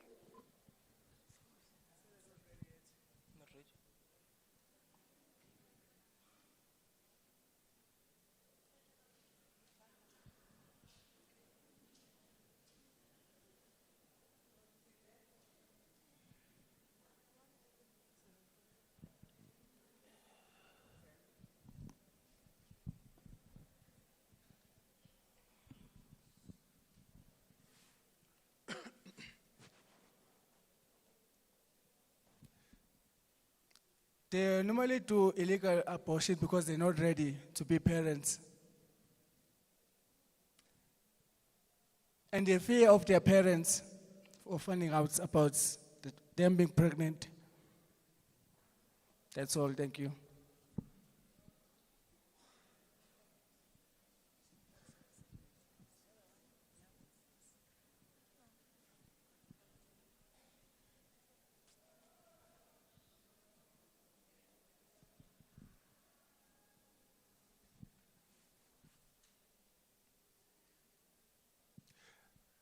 Sometimes they hear from their friends telling them they must do illegal abortions. Secondly, sometimes in their communities they have those doctors who know their parents, so they must go somewhere else where they're not known. That's why they do illegal abortions.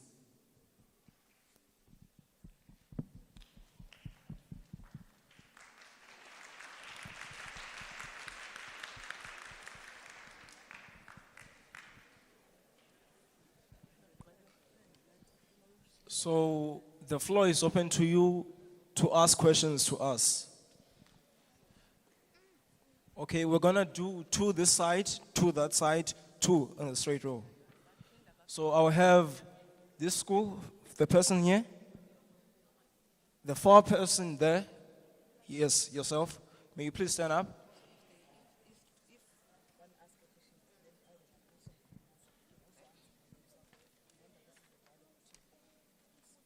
I'll have one in this row, one in this row. Okay.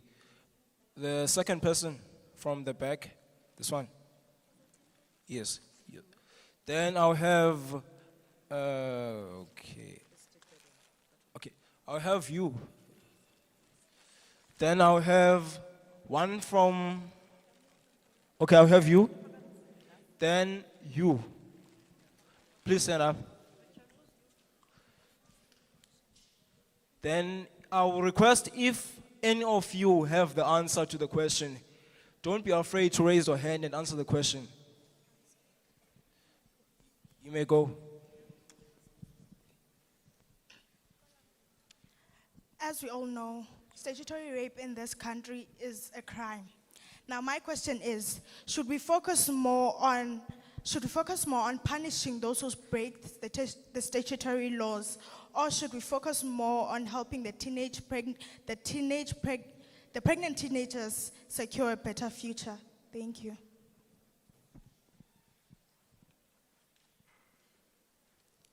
Does anyone have the answer to that question? Yes, you can. I think we should focus more on the perpetrators of the crime rather than on the pregnant mothers.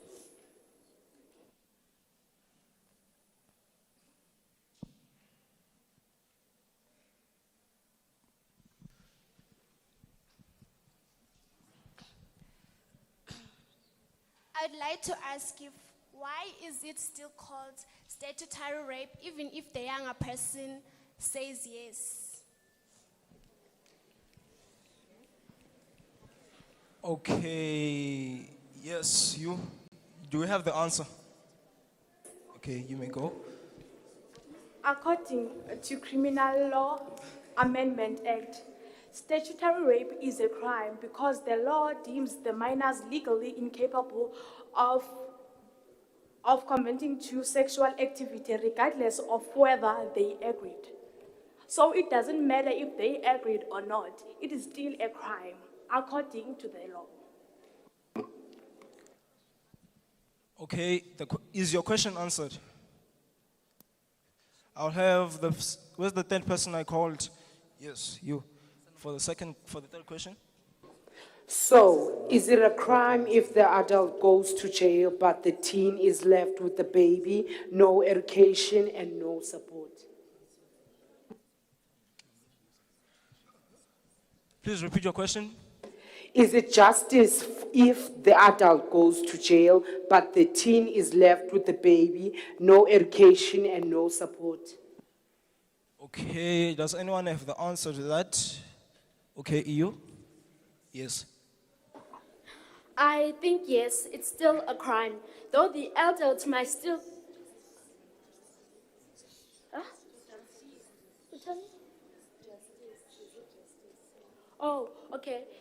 I think no, it's not justice. Even though the adult goes to jail, I think we as communities and the government should do more to support the pregnant teenagers. Thank you. Okay, where were the other people I called on this side? Okay, yes, my friend. Good morning. I would like to ask, as this is a social norm, what implement must be adjusted to the learners to deal with this? As these solutions that you come up are not working. I told they are not working. Some people like small black children just want money. So what can we do? Thank you. Sorry, I have a question based on your response. The government, is it a force that the government should support the pregnant teen, even if the teen did it on purpose to be sexually active, or is the one who agreed to fall pregnant? Is the government forced to support her, even if she did it on purpose? I think yes, because it is the government itself that concedes that it is not the teenager's fault, but the pedophile's fault that the teenager got pregnant. A child under the age of 16 cannot consent to sex and is therefore not at fault if she gets pregnant. in the case of statutory rape?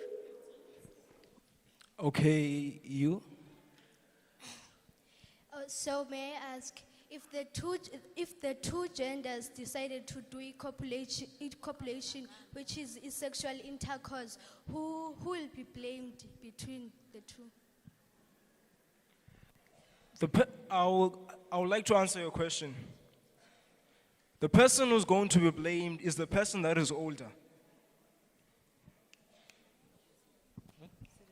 On your response, you said a person who's older. Yes. What if they're the same age and they have intercourse? Then who are going to blame? Because it doesn't happen between the old, it happens between the same gender, between the same age of people, not different ages. So who's getting the fault? Who's getting blamed if they are the same age?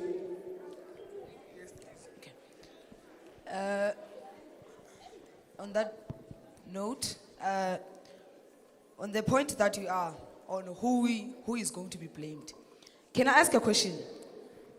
Let's say ungumntu omncinci engaging with umntu omdala. As umntu omdala, what do you think wena on your mind engaging yourself with umntu omncinci? Sigqithe, how do you agree as an older person in a relationship to have or to engage yourself in sexual intercourse with someone who is younger, knowing the dangers and knowing the risks?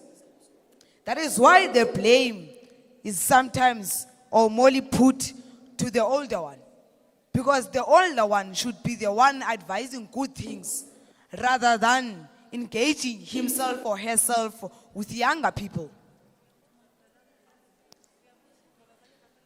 Thank you.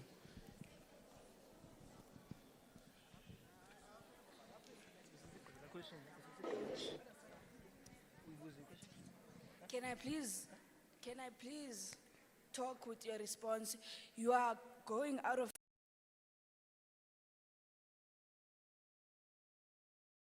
the same age.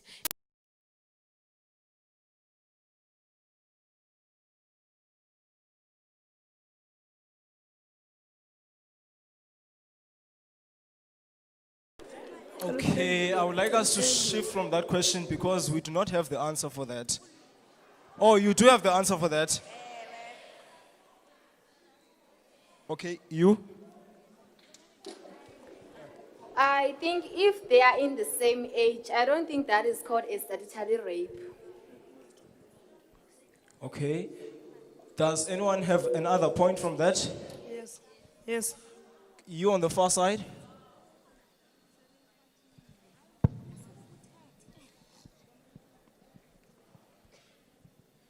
What laws or policies hold teen fathers accountability same as moms' punishments or charges?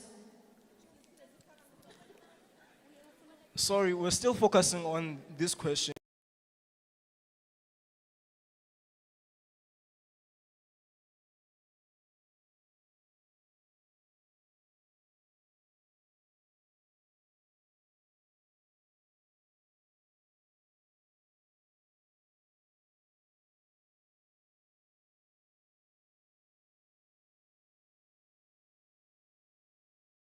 Same age, the one who should blame is the one who asked for sexual intercourse. The other one didn't. We should blame the one who asked for sexual intercourse. Your answer to that question is that as the older person, you should not agree. No, the thing I'm saying is that when they're at the same age, we should blame the one who asked. Why? Because the other one answered under pressure. They were afraid of stigma and anxiety. Okay. Okay.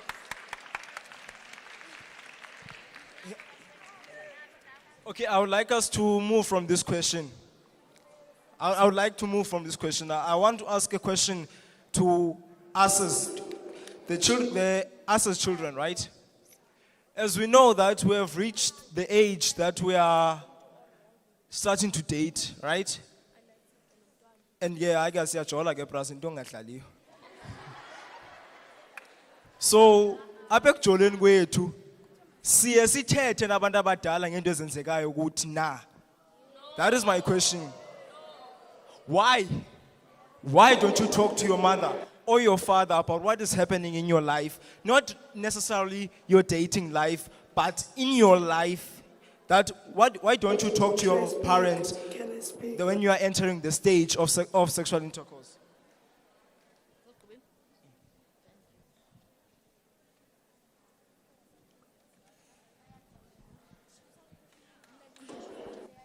Thank you very much. I don't want us, good afternoon, everyone.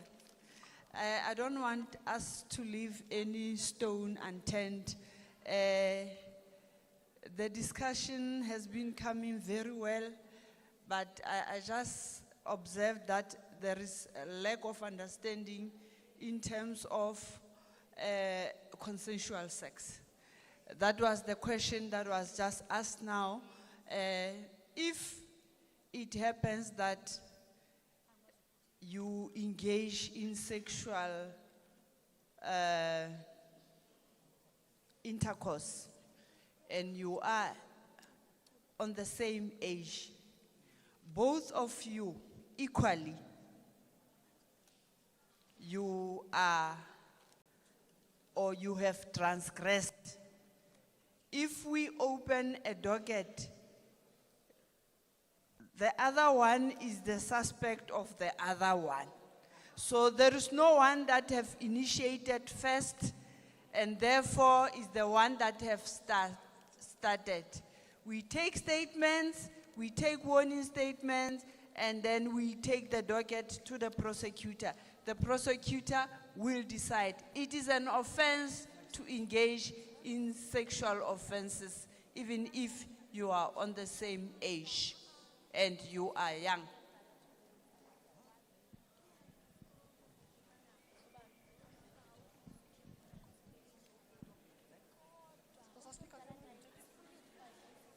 So, are you guys asking questions or are you answering the question I asked? Answering.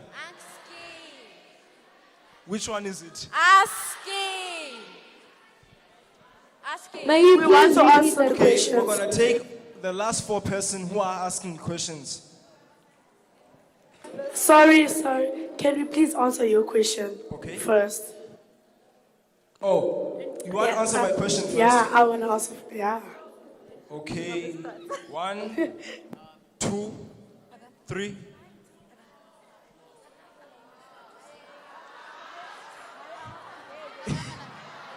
No. Huh? Young one.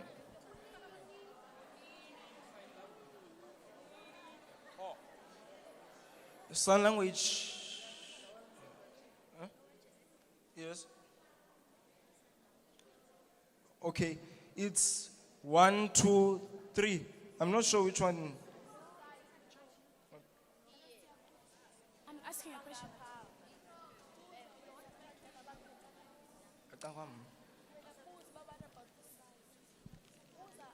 This side. Can you please have an order, guys, while we're doing the dialogues, right? I'm not sure which person asked the question who wanted to answer. The person who wanted to answer the question between you. Okay. Yes, you're gonna answer. So may I have the first person who I picked from this side? Yes. Sorry, may I ask a question? This side, you don't usually look. We also want to answer questions. Sorry, this side, we also want to answer questions. Please take a chance and look at our side. Thank you. Okay. To be fair, I picked 3 people from this side, right? Okay. I picked 1 person from this side. You yourself, you have been picked. Then I'll have that person. Then you. Yes, you. Okay, then that's the end of the discussion. We're gonna move to a different topic after this.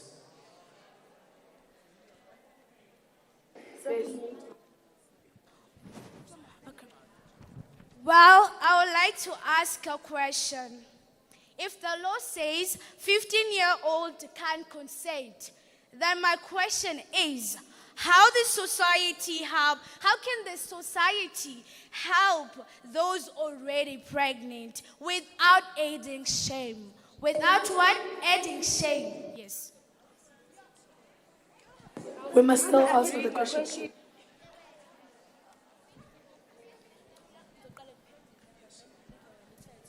If I may ask, can a teen mom get her childhood back after having a baby? Why and why not?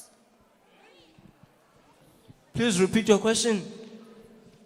If I may ask, can a teen mom get her childhood back after having a baby? Why and why not?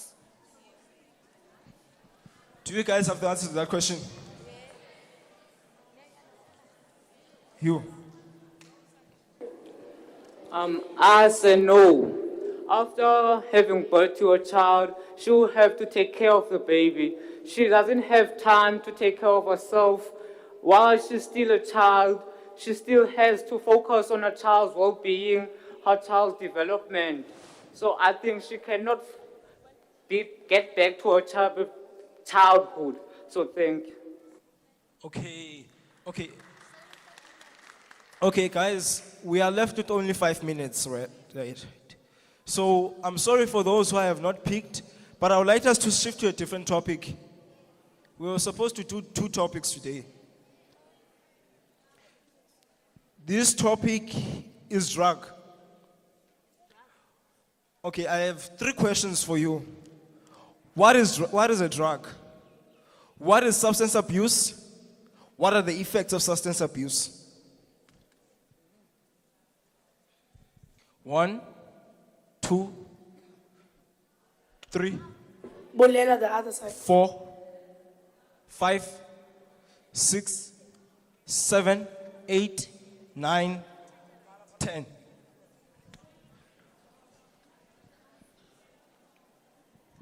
Yes, it's 4, 4.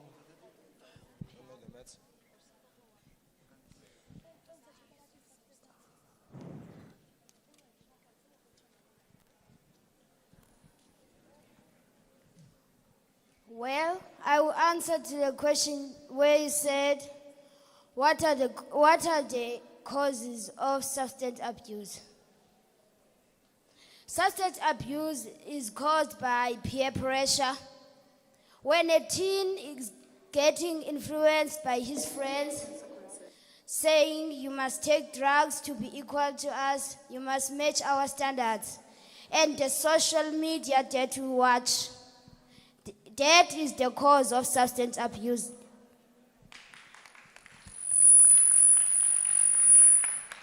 I am going to be answering what is substance abuse. Substance abuse is when someone uses drugs, alcohol, or other substances in a harmful way, which too can cause problems. Substance abuse is when you overdose drugs. Let me somehow put it in Xhosa. Mandenza umzekelo xa usebenzisa iziyobisi umzekelo intsangu xa uyisebenzisa kakhulu inganomthelelo empilweni yakho loo nto ingenza ukuba iklimaze amaphapho ikubulale umoya. What I'm trying to say, substance abuse is not a right thing in life. You must not use substance abuse because it can cause harmful problems. Thank you.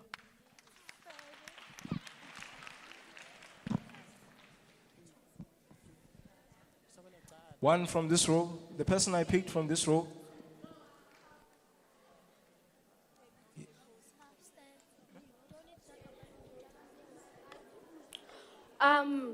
You first asked what a drug is. Though people may associate drugs with substances, I would like to define it in a manner that's a bit more eccentric. I think a drug is anything, not just a substance, anything that keeps you coming back for more. Something that triggers what we call dopamine in neuroscience, a chemical that keeps you coming back for more, chasing more of whatever it is. I think a good example would be like TikTok. TikTok is a drug because it always keeps you coming back for more. It overloads your dopamine system, that causing you to chase that feeling of of high, of a high that highs. Thank you. Okay. Sir, I'm going to define a substance abuse in an easy way. Substance abuse is when you use a substance repeatedly and use it over and over. Thank you. Guys, please. I'm going to define what is a drug. I personally think a drug is something that changes your mentality and how you think and do things. Like pills. When you drank some pills, you may sleep, but you were not thinking of sleeping at the moment before you had the drug. I thank you. Okay, yes, you. Substance abuse is when someone overuses a drug. It's when you use it and it ends up using you. You lose control over yourself because of overusing drugs, and it ends up abusing you. It ends up using you than you using it. Thank you. Causes of substance abuse, family environment, peer pressure, unemployment, and lack of supervision. Okay, order, guys. Order. Okay, you, the both of you. Then I will like to advise you on something first. After you guys. May I please ask her? She said something about TikTok. How can TikTok be a drug yet it's social media? I initially defined a drug as something that keeps you coming back for more. TikTok is designed in a way that triggers a chemical in your brain called dopamine. Dopamine is people, okay, in simple language, people call dopamine the reward chemical, right? TikTok is specifically designed to trigger that reward chemical. So you'll keep coming back for more, feeling as though there's something that you've won by watching a single video.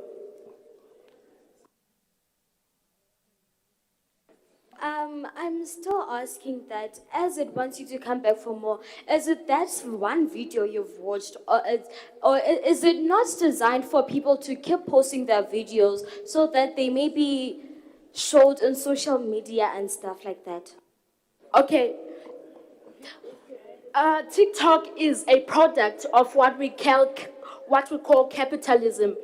The main aim of capitalism is profit, not to make people happy, but profit. TikTok is not designed, of course, TikTok is designed for people to share their videos, but simply sharing a video is not enough to generate money, right? So TikTok needs to keep people on their platform for a longer time. That is why it's designed to trigger dopamine. Dopamine keeps you coming back for more so that you stay longer on the platform, and they can show you more ads, and they show you more, I don't know, anything that makes them generate money.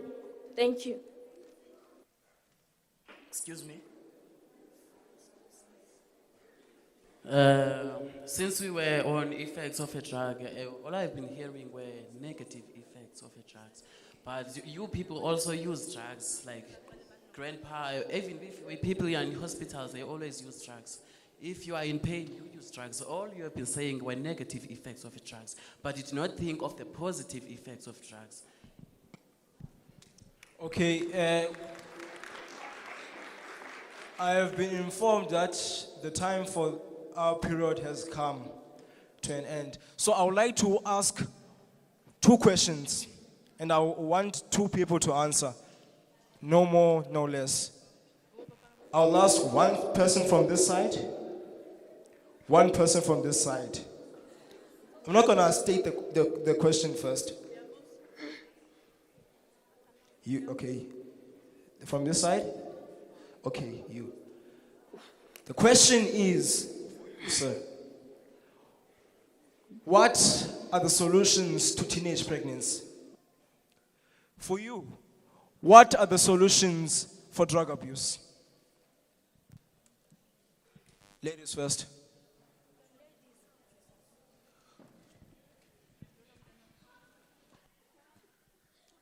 To answer your question, you said what are the solutions to drug abuse, right? I still stand with education.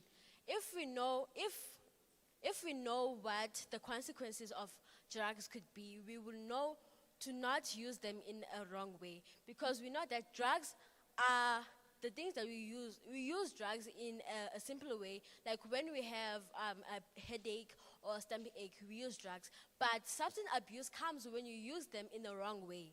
So if you say drug abuse, you're saying when you're using them in the wrong way. So we can prevent or stop drug abuse by giving education that drug abuse is not a good thing. It is a bad thing because it changes your mentality, it changes your health, and it changes your sociality. Because if you use drugs, your body will change in a wrong way. So we can prevent that by educating people about the negative effects of drugs. Thank you. So the question was, what are the possible solutions of teenage pregnancy, right? Right. So one of the possible solutions would be open and free environment, family environments, whereby we can happily and freely engage with our parents about sex ed. And additionally, also employing healthcare workers whom are actually know what they're doing, because you'd find out that in most cases our brothers and sisters are afraid of reaching out, going to clinics, hospitals, because of the fact that, because the manner that our healthcare workers in South Africa treat us.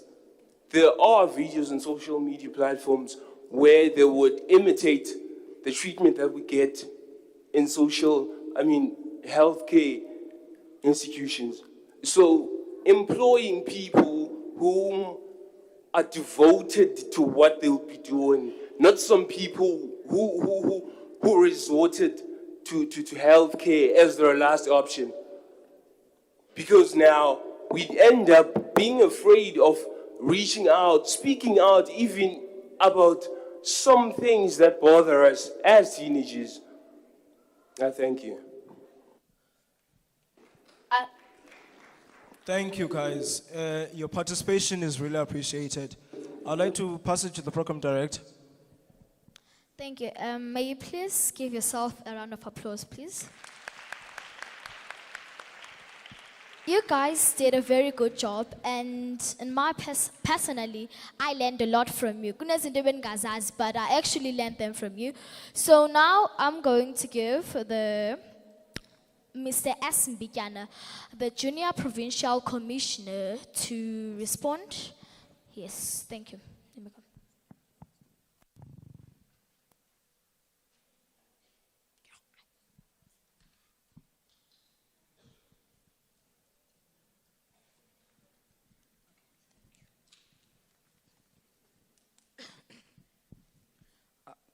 Greetings to everyone. The House of Flash. Standing before you is Mbikana Siposetu, the current Provincial Junior Commissioner of the Eastern Cape Province. It is a great honor standing before you, not just as your junior PC, but as one of the people who are worried about the future of the young youth, and one of the main aspects that have an impact, which is teenage pregnancy. As said today, I will be delivering a meaningful speech about teenage pregnancy, the consequences, its implications on statutory rape, and how it affects the development of young youth and possible solutions. As you all know, that teenage pregnancy is when a girl becomes pregnant before the ages of 20. It is a serious social and health issue that affects not only the young parents, but also their families and communities. For example, in St. James, where a girl that got pregnant at the age of 15 and was doing grade 8. That girl had to drop out and had to face the consequences of teenage pregnancy. She dropped out school and could not continue with her studies. And in South Africa, we are experiencing over 90,000 pregnancies that were recorded among girls aged 10 years old to 19-year-old girls. Also, the Department of Education reported that about 88,000 schoolgirls aged 15 years to 19 years fell pregnant in 1 year. In South Africa, teenage pregnancy remains a major concern. The government reports indicated that tens of thousands of school-going girls become pregnant each year. Most available come from public schools. The high numbers highlight the need of education, support services, and the protection of young people from abuse, rape, and exploitation. One of the major consequences of teenage pregnancy is the interruption of education or school dropout.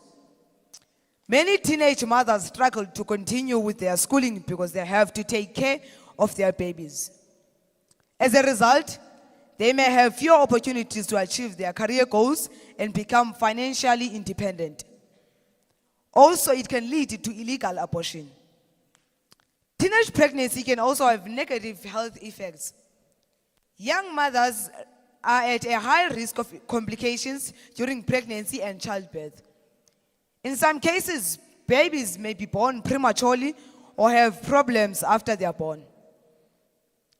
Another important issue linked to teenage pregnancy is statutory rape.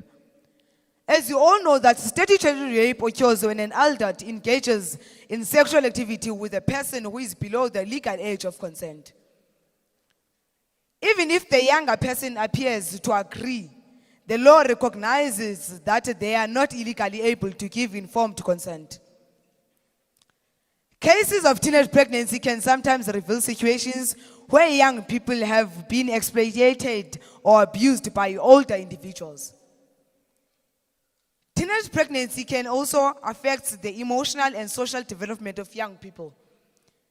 Teenagers may experience stress, anxiety, depression, and social stigma. They often face increased responsibilities at an age where they should be focusing on education, personal growth, and their future plans that they have for their own careers. There are several possible solutions to reduce teenage pregnancy. First, young people should receive comprehensive sexual and reproductive health education so they can make informed decisions. Secondly, parents and guardians should communicate openly with their children about relationships, responsibility, and personal safety. Thirdly, access to healthcare services, counseling, and support programs should be improved. Finally, communities, schools, and government institutions should work together to raise awareness and protect young people from abuse and exploitation. In conclusion, teenage pregnancy has serious consequences of education, health, emotional well-being, and future opportunities. It can also be linked to issues of statutory rape and the protection of minors. By educating young people, supporting families, and strengthening community programs, we can help reduce teenage pregnancy and create a brighter future for our youth. Also, we can maintain better school safety amongst us, because it is a very huge interruption being pregnant while you are still a school-going girl. Remember, ligotywa lisemanzi, kwaye nelizwe lakhiwa ngabantu balo. Our schools are built by us. Speak out about this. Don't stay silent. Break the silence, because you all have the voices. So promise me that you'll break the silence. Know that we are the future leaders. Know that the future depends on you, because without you, there is no future in South Africa. I thank you.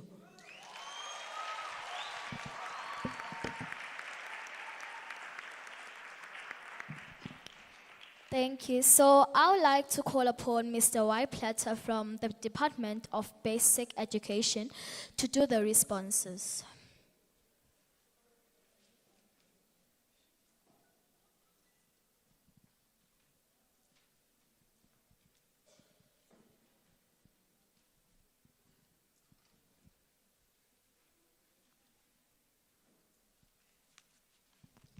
Molweni bethunana. Ninjani? Sikhona.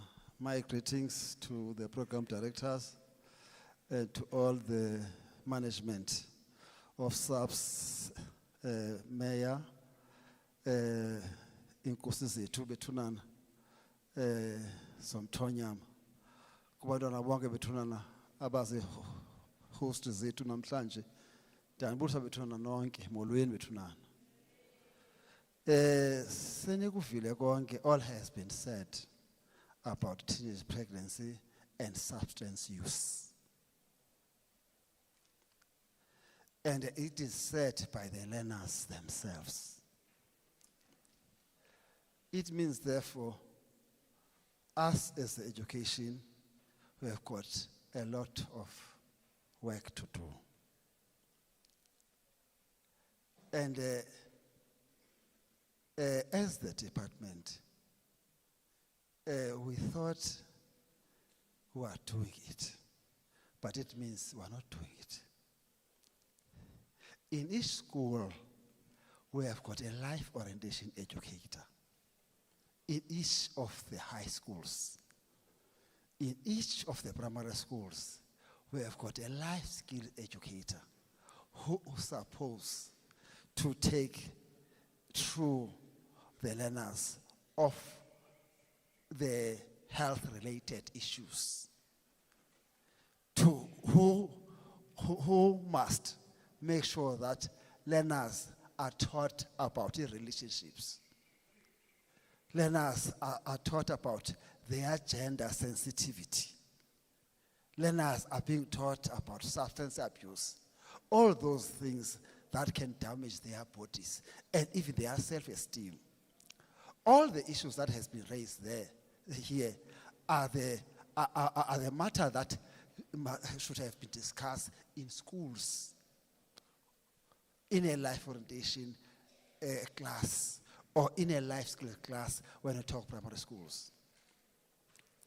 It means that, therefore, we are still lacking here and there.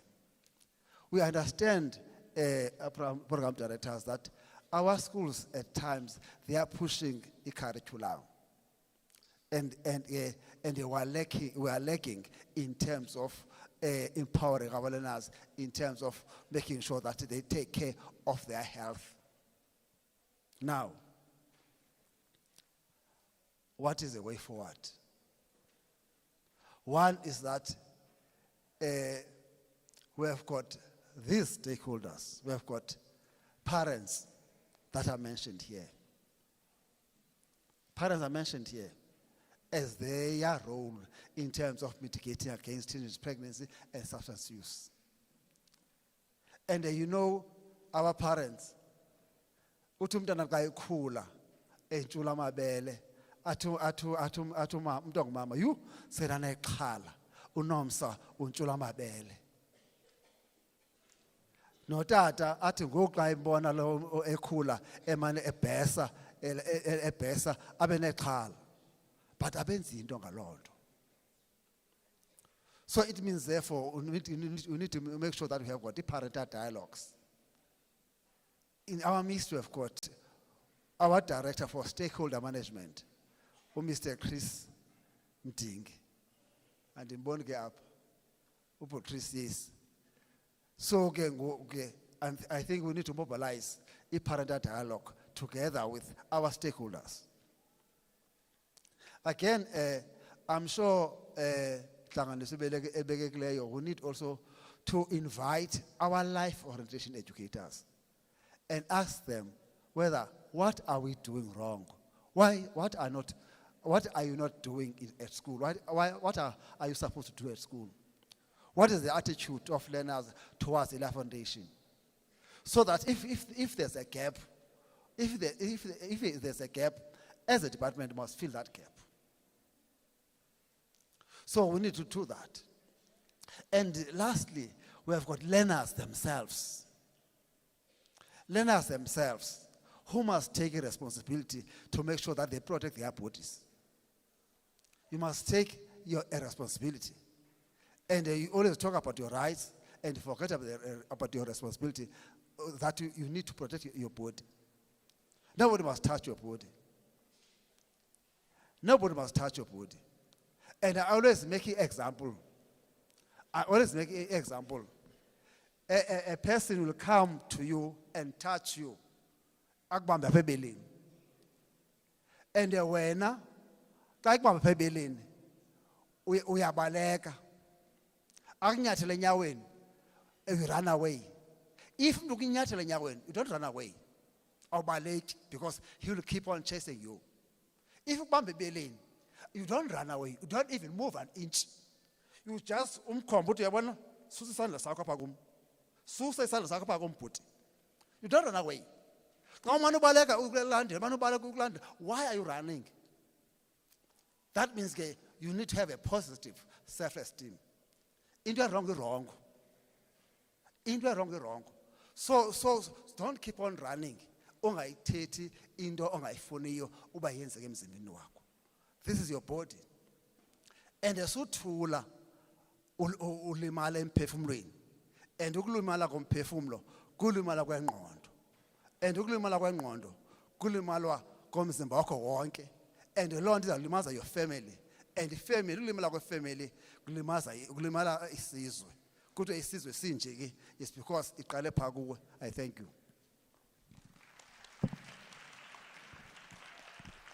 Thank you very much to Mr. Platter from the Department of Basic Education.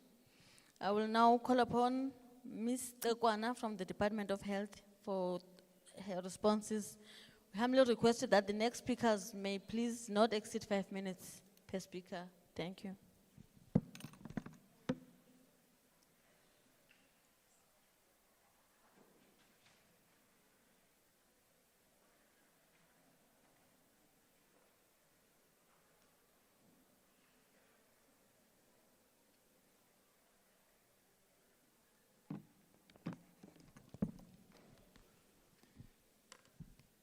Molweni ndibulise indlu yonke ukwenze bangabikho umuntu enzomshiya ndicela ukuthi all protocol observed.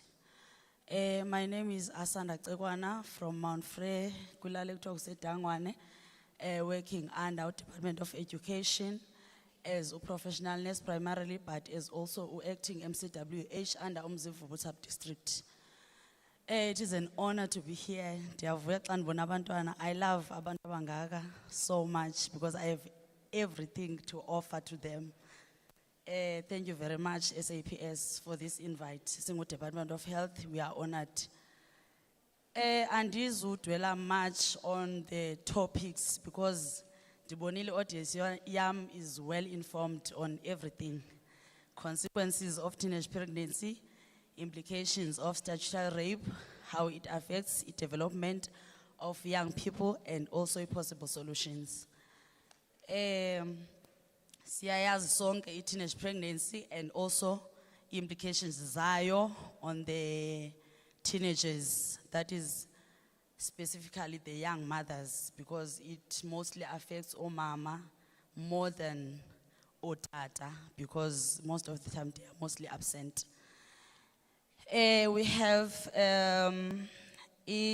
conditions that are significantly affected, that is, teenage pregnancy affects your health, your social well-being, and also your economic well-being.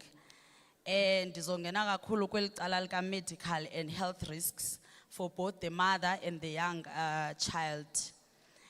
Complications, young mothers, that is, ababantu abancinci, abamitha bebancinci, they are physically underdeveloped, which makes them very prone to risks such as high blood pressure.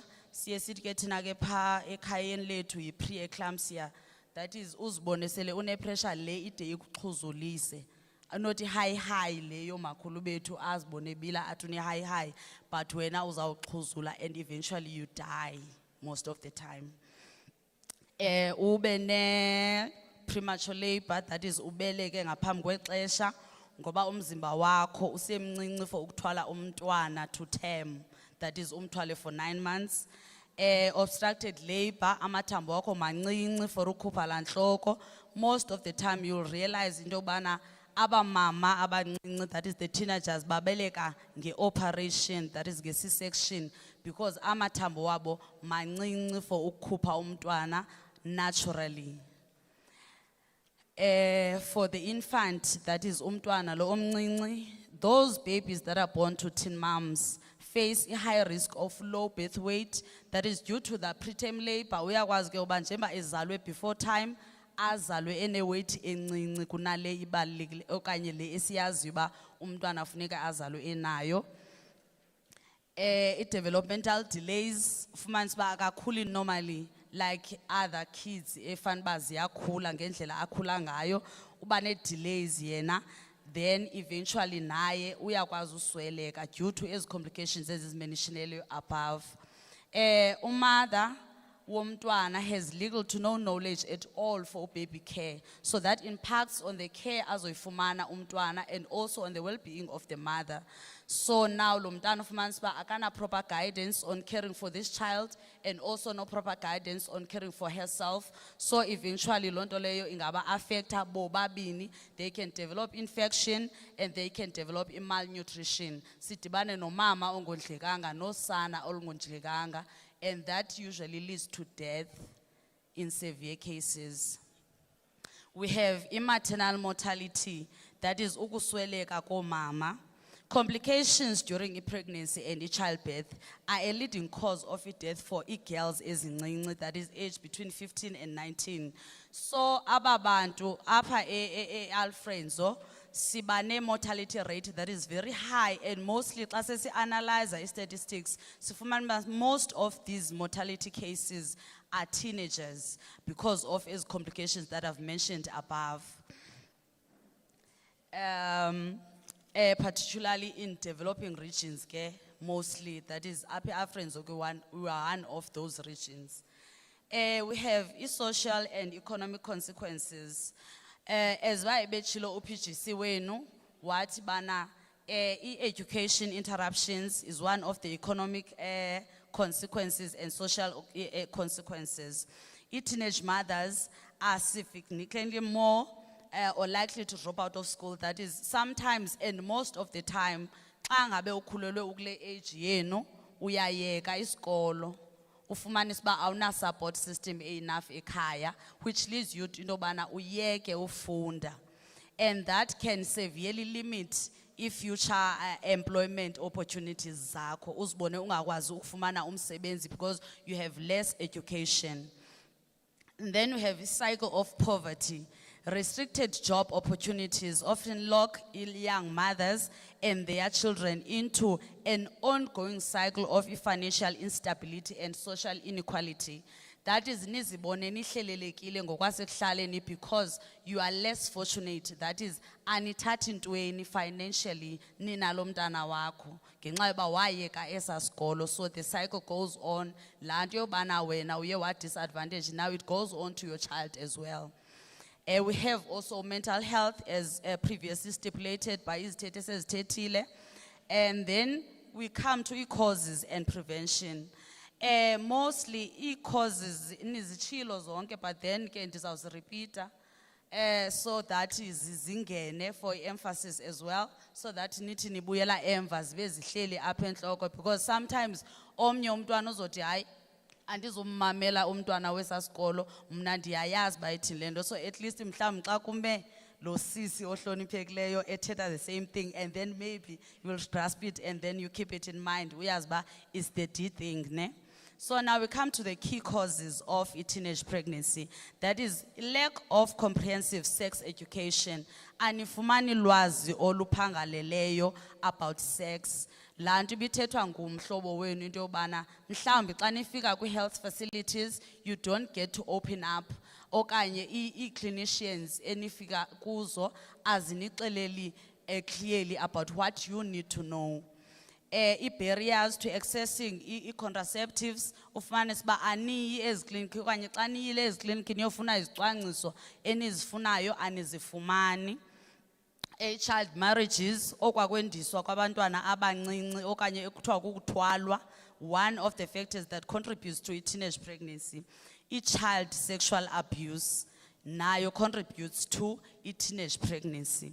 Then we come to this one, a peer pressure, as previously said, and also the myths we have around contraceptives amongst nina lucha, niqhathana ba no suyisebenzisa contraceptive because if uke wa contraceptor ungakazali awuphindi uzale. So now you all want to experiment ba ndiyazala na before ndihambe ndiyopreventa, and then you end up getting pregnant as a teenager.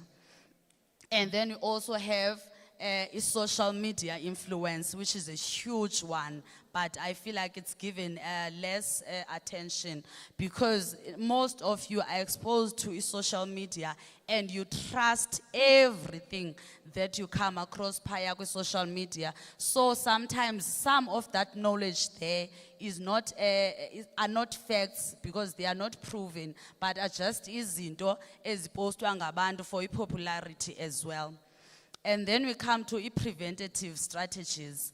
Our emphasis as the Department of Health is on the importance of comprehensive sexual health education. Si focus on the up and ndizowenza lo comprehensive sexual health education, and no xabamba khona phayana phandle nizayibona intente ebhalwe match, they are there to do the same.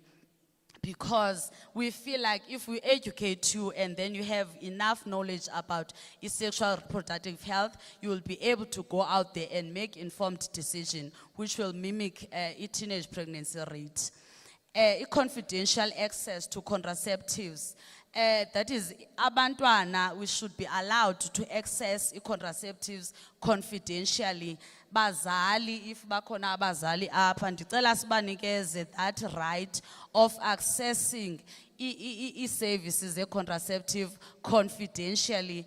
And yendavuya xa ndiva kuthiwa there is also a Department of Education here. Ndizawube ndithi ke uMr Plata ndicela ukumphathisa umphako bana abuyele kwi-colleagues zakhe so that as the Department of Health will be allowed to render school health services in schools, because most of these teenagers sibafumana kakuhle ezikolweni, especially in areas ezifana noNtabankulu as underdeveloped, because asikwazi ukufikelela kuzo zonke ezilali as DOH, and also clinics azikho kuzo zonke izindawo. So into esiye siyenze siye senze school health visits so that sikwazi ukurenderisha these services in schools. So siyacela ukuncediswa ngu-Department of Education as well as parents so that we can render these services ebantwaneni.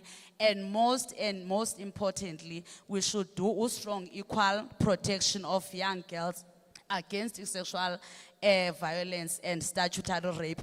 That is, we should report these cases. Kona state phaya beske sathetha ngokubana uDepartment of Health why eba assist abantwana and not report them. We do report them because we are obliged to report these cases zabantwana who are pregnant at the age of 16 and less. We are obliged. Sinayo into ekuthiwa ngu-Form 22 that we used phaya kwa-Department of Education, phaya kwa-Department of Health, whereby kufuneke umreportile umntwana who comes to your attention or pregnant who is 16 years and less. So, ndibulela kakhulu.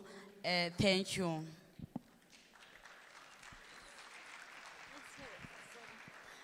Thank you very much to Ms. Tekwana. I will call upon the next speaker from the Social Development, Mr. Matiwane. I request that we try to keep our responses not too long for the sake of time, please. Thank you. Over to you, sir.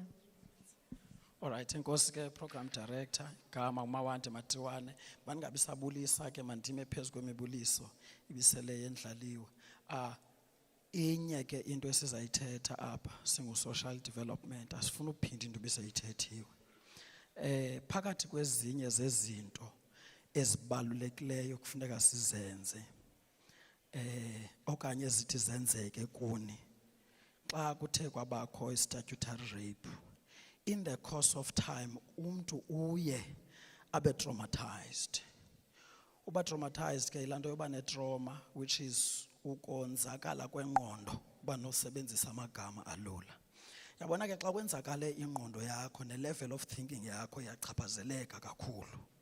Nansi ke into social development ayi-offerishayo ngokwamagosa wakhe aqeqeshiweyo ngokuphangaleleyo. Into ba siye sikunike ithuba to reconstruct your mind. Remember, traumatized, your level of thinking is affected. Sometimes we are experience a teenage pregnancy. Namaphupha wakho wancame ucinga ukuba your life is over. Secondly, because of you have experienced into embi kakhulu ekukhuleni kwakho, uye ucinga uba you don't deserve to live. We give you that counseling okanye ukolulekwa kwengqondo. It's one thing that we specialize on.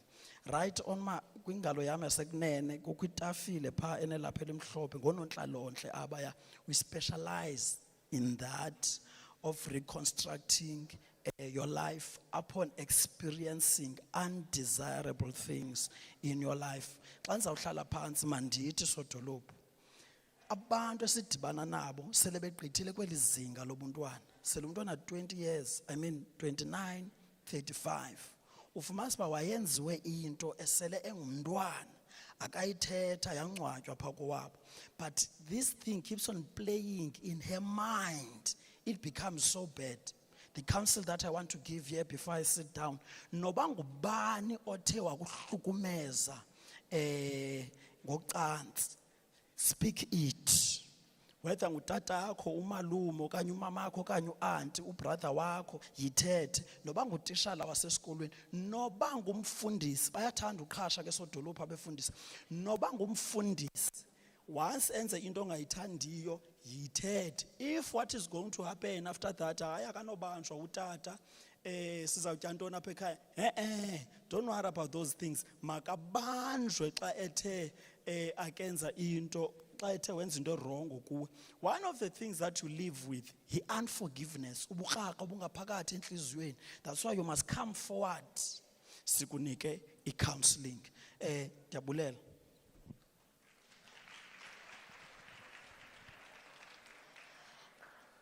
May I please call upon Mrs. E. Mlangeni from the Department of Home Affairs.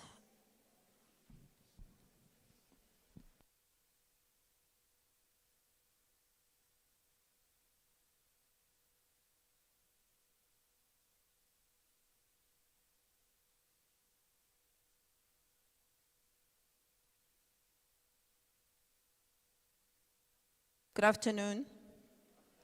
Ninjani? Ngathi na energy nje. Ngine 5 minutes phela. Let's use this 5 minutes kahle.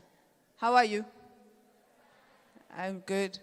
My name is Emily Mlangeni. I'm the provincial manager for Home Affairs. 3 key things. If you don't have a birth certificate, ngibambe ngebhanji. Ne?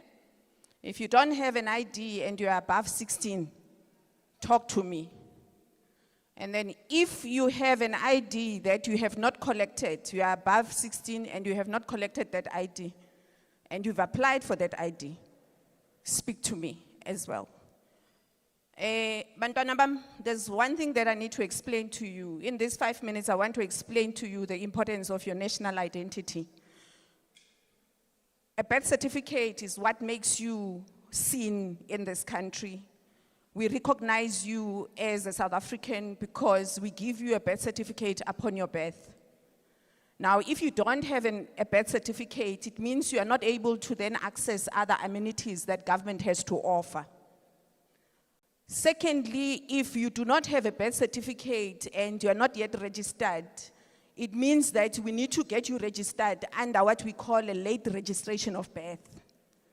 Often at times, you find that if you are a teenager and you become pregnant and you are less than 16, we are unable to register you for a birth certificate, or umntwanakho for a birth certificate. What that means is that we do not recognize you as the mother. Now, we can register the child under even your mother or the grandmother or the great-grandmother. But it depends on the dynamics of the family. So you need to come to us and then we explain and we find a solution for you. What is also critical for you to note, that if umntwana wakho as a teenage mother was then registered under your grandmother or a family member, once you become 16 and you get an ID, you must come back and tell us that I now have an ID. Kindly move my child under me, because later in life, that can cause you a lot of problems. Now, that's the importance of birth certificate. Coming to the issue of the ID, it's also another form of identification, which you will then get only if you have birth certificate. Niyazi ngisho? So, with that, it means that you can access other opportunities. Most of you, I can see here, or all of you rather, for those that were participating in the questions, you are going far. You are really going far. So if you want to apply for university, if you want to apply for bursaries, you need that ID. Niyazi ngisho? So make sure that nithatha umama, you take her to Home Affairs and say, Mama, please register me, because I need to have national identity. Now, coming to the issues of immigration, you see now it's a topical issue. Angisho? Niyay discuss esikoleni? Okay. Now, if you're discussing it, within our communities, within our families, we've got those sisters of ours and aunties of ours that married into what we call marriages of convenience. All right? Those marriages of convenience, and I hope you understand what that means. It means someone got married into a marriage, got married to someone without necessarily a relationship of love. I'm not sure if you will understand that. So they just said, because I'm not South African, can we get married?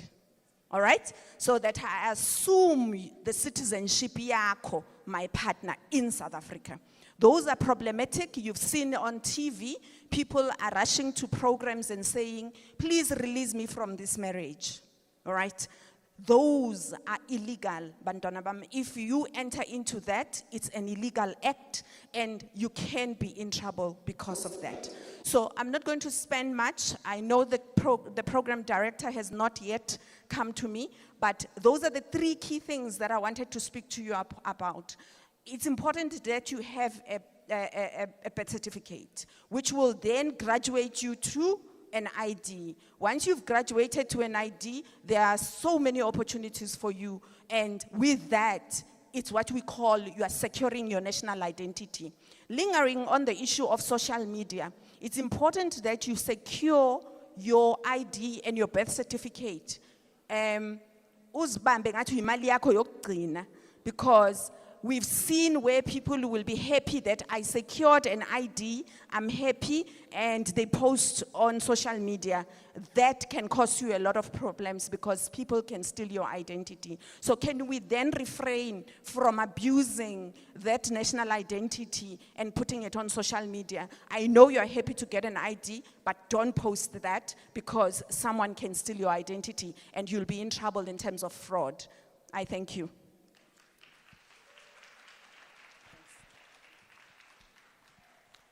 And may we please have Mr. Mbuya from the Department of Community Safety to come forward.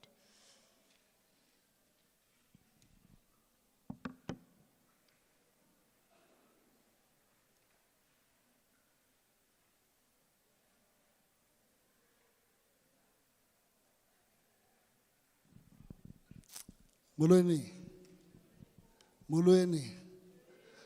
mandinive nisithi musa ukuthula kusonakala. Musa ukuthula kusonakala. Musa ukuthula kusonakala. Uthuleleni ke wena ke.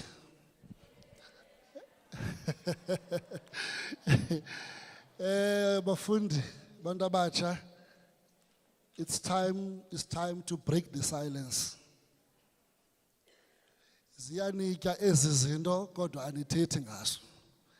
It's time that you open conversations amongst yourselves as young people about drugs, about teenage pregnancy, about ukuthwala. Zonke izinto zinityayo, have an ongoing debate amongst yourselves. If anithethi, akho mntu uzanithethela. Thina ke sisuka kweli sebe lokhuseleko loluntu phecelezi Department of Community Safety, and mele utata umqinyana ongekhoyo ke apha ngudistrict manager walapha, mna ndingudistrict manager wase-Waltham. Inye nje okanye ezinhlanu izinto endizawunicebisa ngazo kuyo yonke le nto bendiyithethe icacile uba niyazazi ingxaki zenu. Qha sincedisana nani ke ngokuba sisiphule ezo ngxaki zenu neengcambu zazo apha ekuhlaleni. Ephondweni ke sitsho sithi musa ukuthula kusonakala phantsi kwemigomo nje emihlanu. Sithi thina, the earlier you detect your problem, the earlier you get assistance and help ukwazi ucopa uphume engxakini. That is why sine department ezifana no social development tap into their services, access their services, uzokwazi uthetha uphume engxakini, ingxaki yakhe yaziwe ukwazi ukuncedakala. Uba sinoyibona loo nto kuse early asizokwazi ukukhusela. Inkoliso yezinto benizithetha apha zenzeka ngaphakathi ezindlini, asikhona uzibona, amapolisa akhona uzibona, amapolisa ahamba esitratweni. Ibalulekile ke loo nto into yoba kwa isaqala uvela isitshule nengcambu.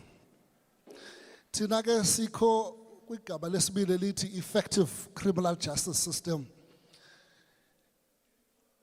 Ezi department ziyanikezelana usukela emapoliseni abambe asekumtshutshisa atshutshise, umantyi agwebe, u-correctional services akugcine. I'm sure niyazi bikhona loo nto. Iyenzeka loo nto. It's effective. Uba uripotile wathetha waphuma phandle esolubala, uyabanjwa umuntu okureyiphileyo, uyabanjwa umuntu ocommute statutory rape, avalelwe atshutshiswe. Thina ke phaa edepartmentini sine program esibiza ngoba i-court watch brief. Zithi bezichithile ezi cases zilele ezibhokisini phaa, zilele kobandayo umbethe, siyozigubhulula sizivuse and bring them to life. Batshutshiswe bagwetywe bohlala etrongweni. Xa banirape sizawuya phaa siyozijonga nezi zifihlakeleyo kweza charge sheet sizigubhulule sizisuse batshutshiswe. Okwesine sithi thina, the machinery of government is through engagement. Njengoba sihleli apha sizezi department ezininzi kangaka sikunye nani apha sixoxa lo mcimbi, nina nifuna uengage ku-social media kingxakini leyo apho ni-exploitwa khona. These are the constructive engagement ezinincedayo going forward. Sithi thina ke ngoku active public and community participation njengalesinawe apha namhlanje ibaluleke kakhulu. Asinowula ndike ndibavile abanye abantwana besithi apha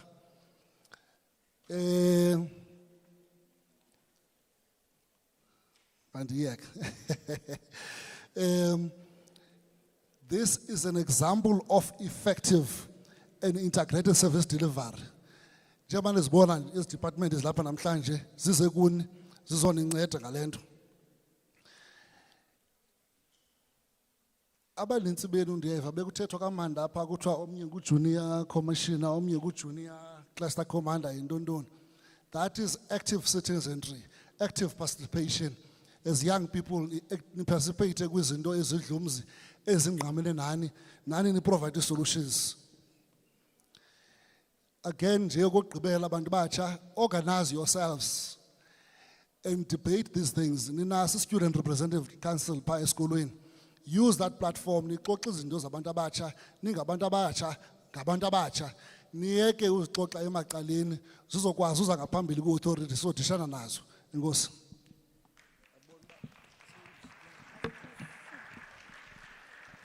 Thank you very much, Mr. Mbuya. I will now call upon Advocate M. Khusi from NPA and Department of Justice and Constitutional Development.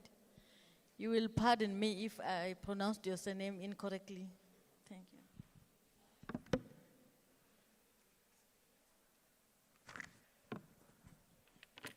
Good afternoon. Mandibulise endlini yenkosi zonke. Ndibulise to everyone. Well, I like this engagement. I so wish we can continue doing it. But there are very few things that I want to respond to.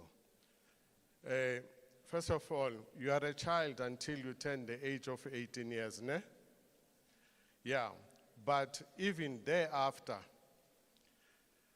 after 18 years, up to 25 years, if you are still at school, whether at tertiary and all, you are a vulnerable person. Ne? You are not an adult, you are a vulnerable person. That is why then, even after the age of 18 years, people were speaking of poverty here as one of the contributing factors.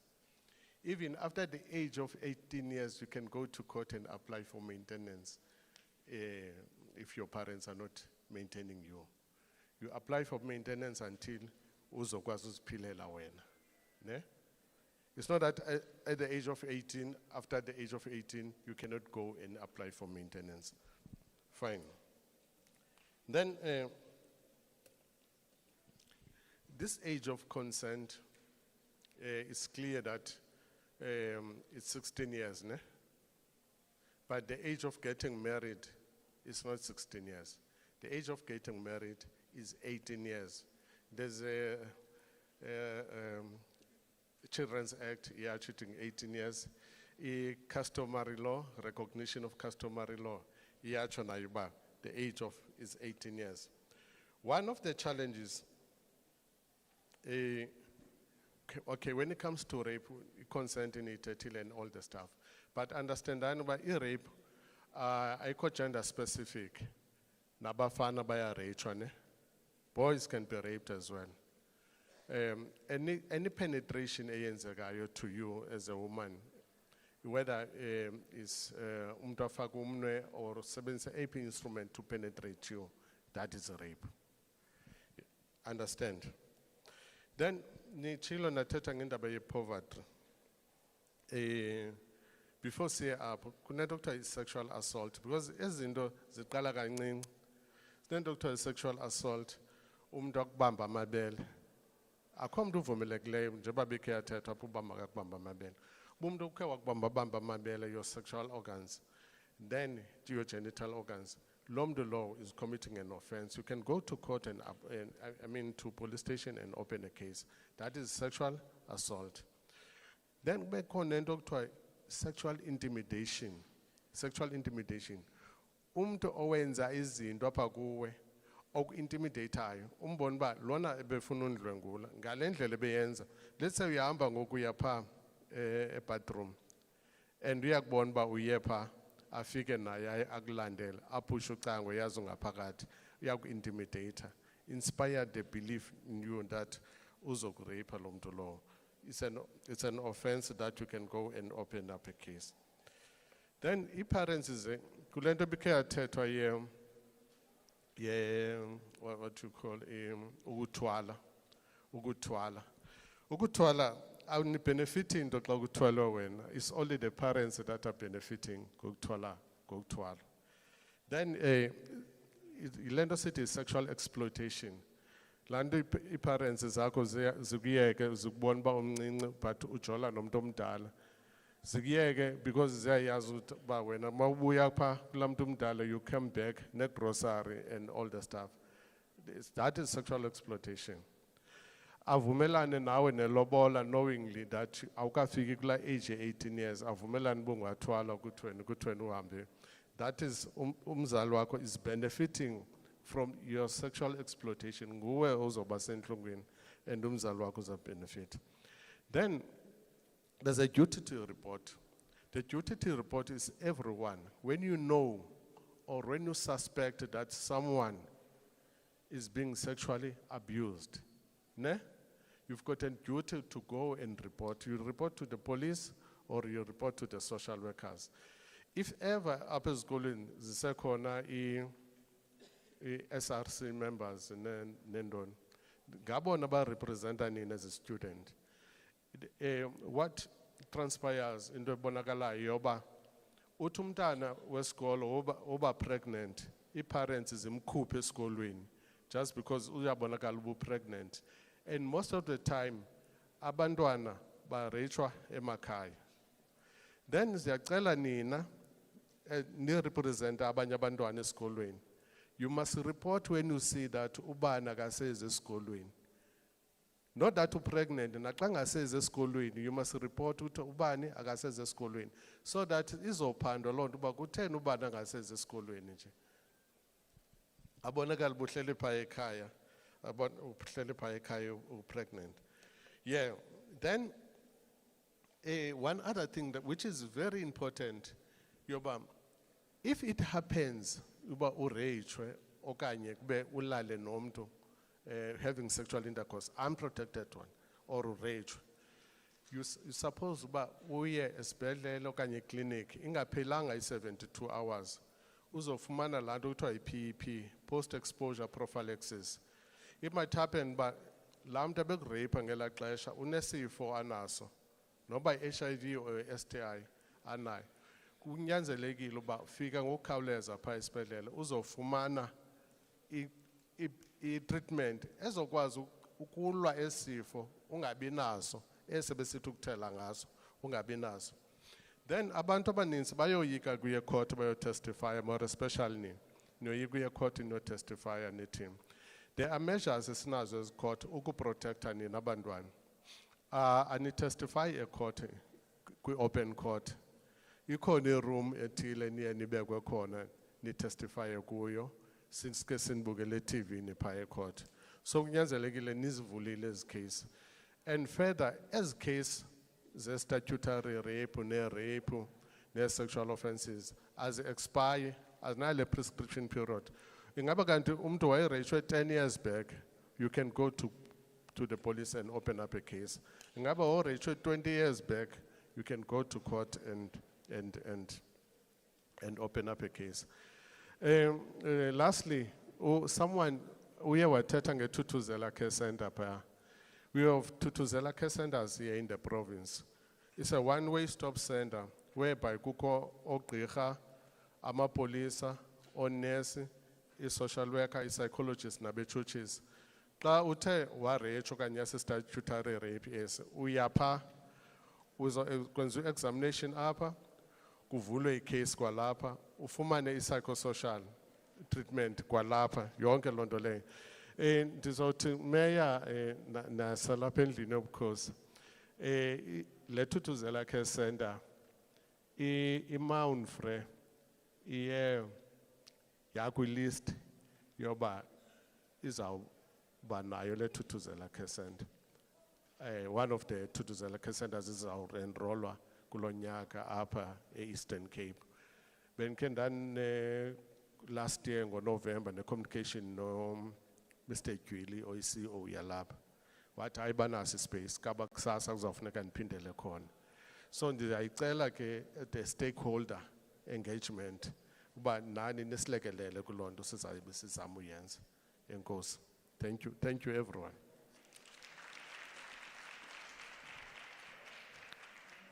And may I please call upon Advocate Matlakeng from the IPID.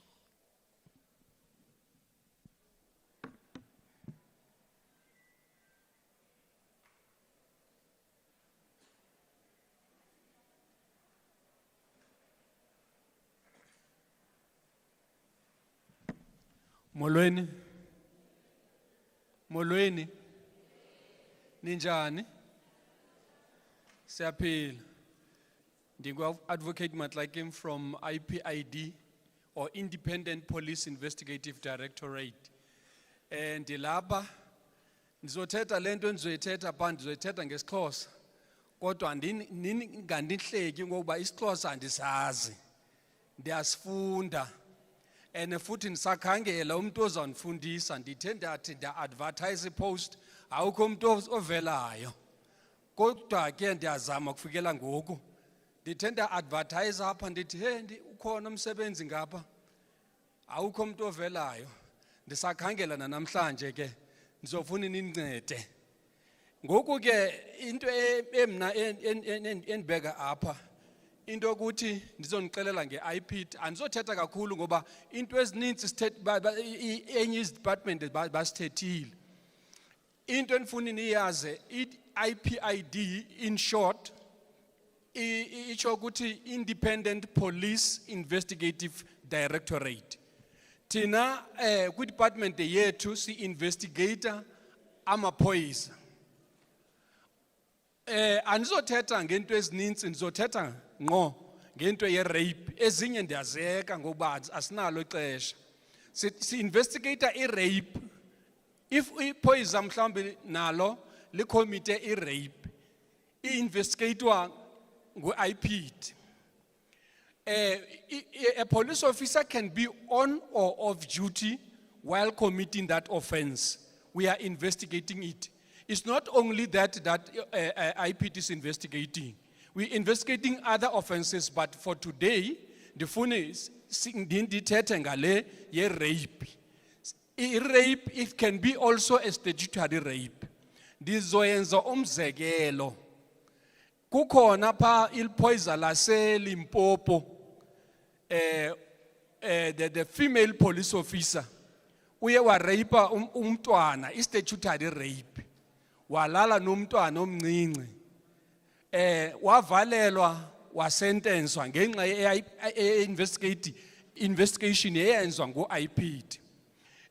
Nani bafana ningacinga ukuba I rape yenziwa ngamadoda phela. Nabafazi nabo bayenza I rape. Baza kurape nawe. And ufanele uthi nxa uriso rapiwe nawe uze phambili uzoyireport.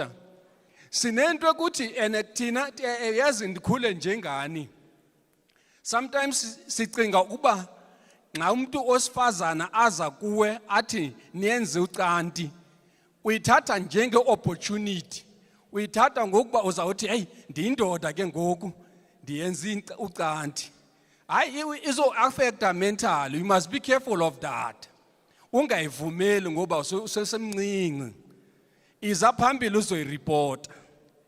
And then before ndiyehla pha ndifuna ukuxelela enye into. Kuthethiwe apha futhi ndibone ondive ngendlela enithethe ngayo engagement yenu. It was so interesting. Kodwa akusonceda. Into ebethethwa pha nathi ithethwe kuthi ngexesha sibancinci.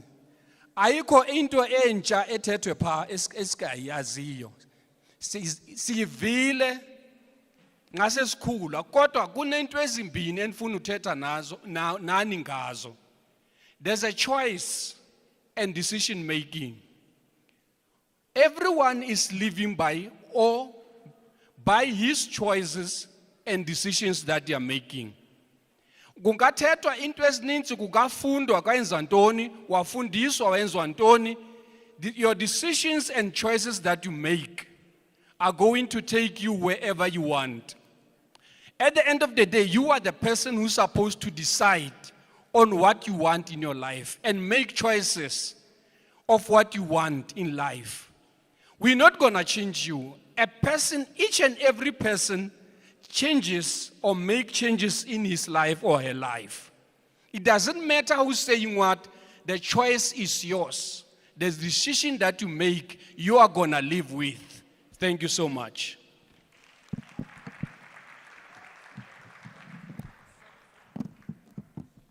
Thank you very much to the advocate. I will now call upon the Deputy Provincial Commissioner for Policing, Major General N.N. Kagavu.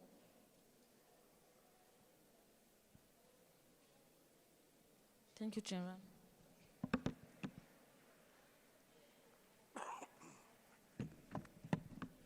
Ndivumeleni ndibulise itafile yonke, ndibulise bonke abantu abangaphakathi, ndibulise kunye honorable learners ezilapha ngaphakathi. My colleagues, my learners, I think you guys, the solutions, the problems ezikuni, isolution yazo ikwalapha kuni. That's one thing I can say. We, as in the South African police, we stand by enforcing the law in terms of the constitution to investigate, to combat, and to prevent. But one thing that we cannot, you know most of the numbers, we can never be occupying each and every household to prevent you from the harm. You also got a responsibility to prevent yourself. I see you are good learned friends. I will just introduce one statutory law that's related to the subject of the matter of today. Criminal Law, Sexual Offences and Related Matters Amendment Act 32 of 2007. You can go and read. You can check the Children's Act and check the Child Justice Act. Those are the acts that can put you to understand the question that you debated too much about here. I see the room was hot when you started understanding about who is who. Ofanelwe ukubana ngaba acharged. One thing I can just warn you about, colleagues, I drive along the Eastern Cape quite often. And we must still remember there's still people trafficking people. And you get worried when you see the young girls of your age hitchhiking, because that's where it starts. I mean, in this region, yes, Alfred, so there's still 3 children who are still not yet found. So we need to really be careful about that. The cell phones that you are holding are your advantage, at some point are your disadvantage, if you are not using it wisely. So be careful as well, who do you chat with, because there's people who are good, who can lay you nicely, and you will believe them without seeing them. And the next moment you found yourself a victim. Lot has been said here. I'm not gonna bore you with all those things, but be careful. You got a responsibility. One thing I can leave you with, there's 3 icons in the world. That was one Nelson Mandela and one Martin Luther King and also Margaret Thatcher. They've got one thing common. One thing common that's also common within you. Those people, they never choose who must give birth to them. They never choose where they must be born. But they manage to choose and make their choices. Thank you.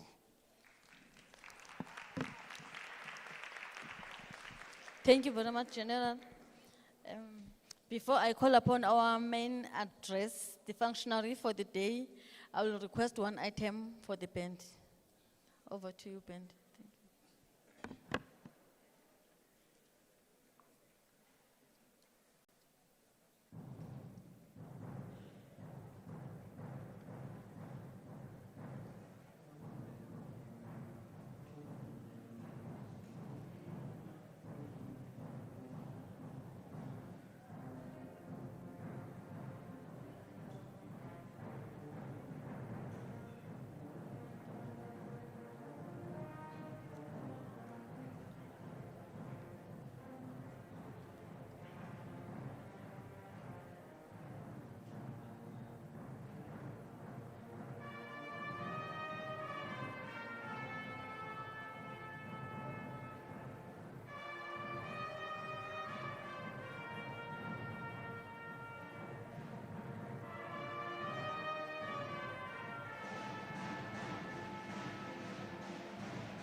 Thank you very much to the SAPS band.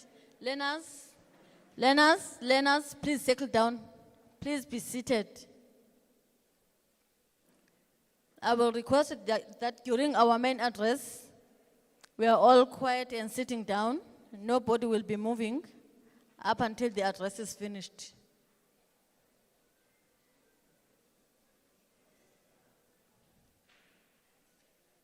When the general approaches the podium for the main address, I will request everyone to stand.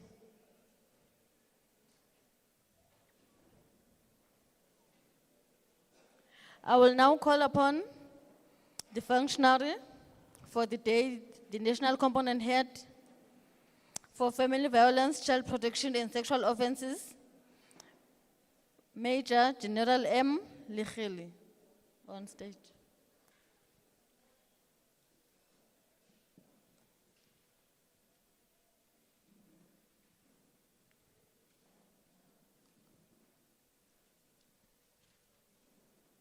Over to you, General. Thank you. Thank you. You may be seated.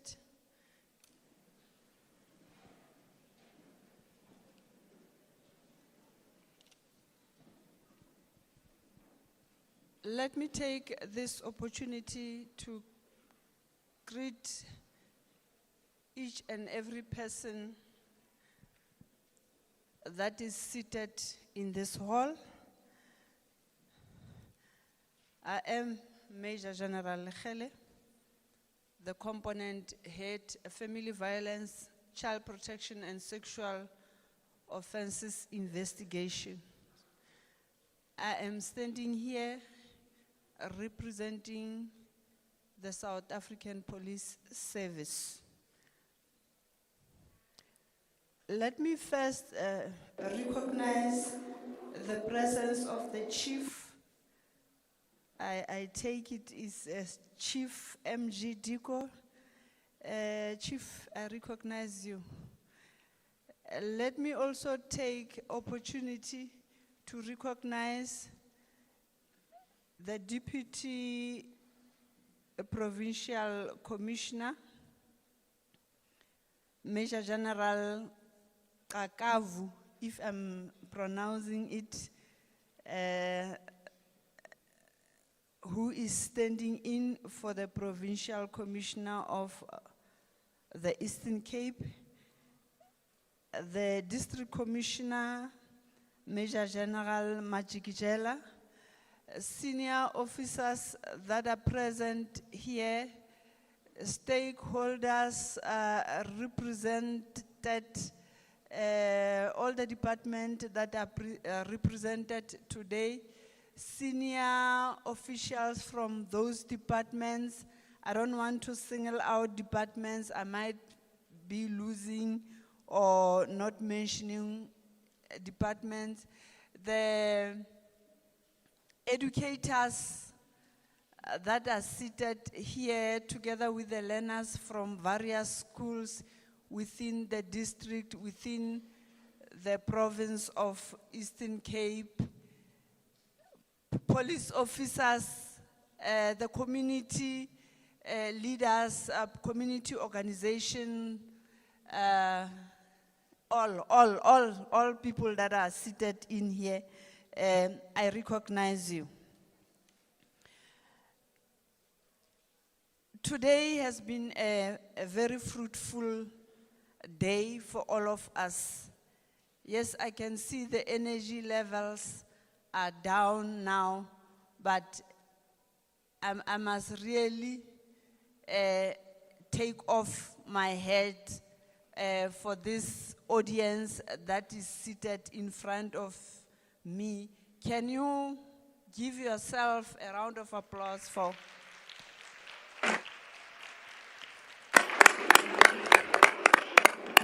Your participation indeed was very great.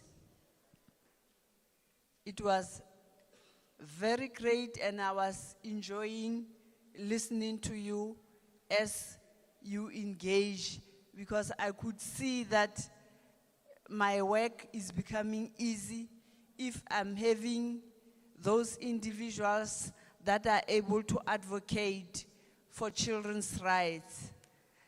And I was very grateful for that. Let me reiterate without going long. I think much has been said. Let me reiterate the mandate of the South African Police Service as outlined in the Constitution and the South African Police Service Code of Conduct, which is to clear, thus to make sure that all the citizens of the country are safe.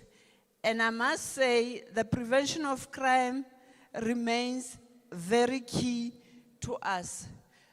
Today, as we mark or we celebrate the end of the Child Protection Month, and at the same time starting with the celebration and the recognition of the Youth Month, our theme for the Child Protection Month was or is working together in ending violence against children with a strong focus on addressing statutory rape, teenage pregnancies, and one that was not necessarily touched on is the challenge with regard to the mandatory reporting of these crimes. And I felt on this one that we should have an audience of our parents, our guardians, that need to make sure that this obligation is not compromised. But that is the focus for us. Even if the Child Protection Month has ended or is ending, we continue 365 days to make sure that crimes against children remains our focus and we protect the children as far as possible.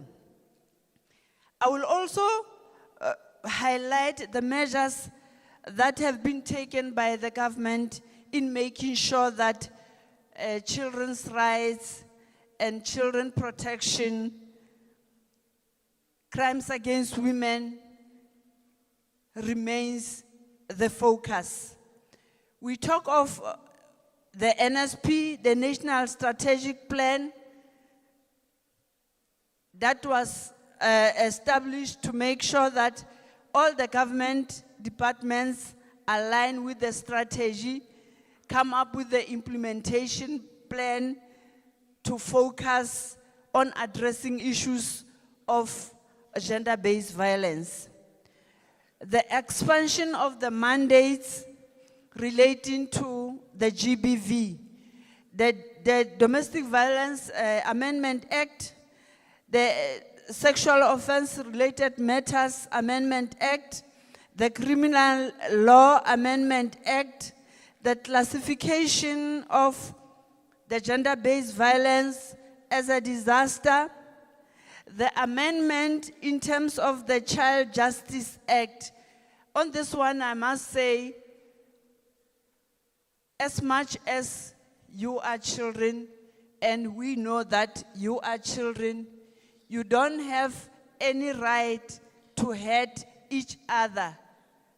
The criminal capacity have been extended up to the age of 12. We have seen incidents where learners were fighting at school, where learners were attacking other learners. It is a crime. You will be arrested, you will go to jail, you will have a criminal record, and your future will then be destroyed or your future will be dented. The expansion of the TCC, the advocate have just mentioned that there will be another TCC that will be open. The TCC is the Tutusela Care Center. It's my passion. I cannot operate in my field except for the doors that are opened at the TCC, immediately we get dockets. The first door that we are going to knock off at is the Tutuzela Care Center, where a survivor or a victim is supposed to get all the necessary treatment, all the necessary examination, all the necessary consultations and psychosocial support. So we cannot, as SAPS, we cannot operate without the services of the Tutuzela Care Center. Again, I cannot also leave out the expansion of the victim-friendly facilities, where we are making sure as the South African Police Service that as and when cases of domestic violence and sexual offenses are reported, there is a dedicated space that is meant for the victims to be assisted with the sensitivity and the confidentiality of the cases that might be or that might have arisen. The strengthening of capacity of the family violence, child protection, and sexual offenses capacity. There is 186 units in the country that are meant to assist all the victims of sexual offenses. The rollout of the GBV desks at the police stations, the appointment of domestic violence coordinators, those are the initiatives that the government, including the South African Police Service, have made sure that they are there to make sure that our victims are treated with the sensitivity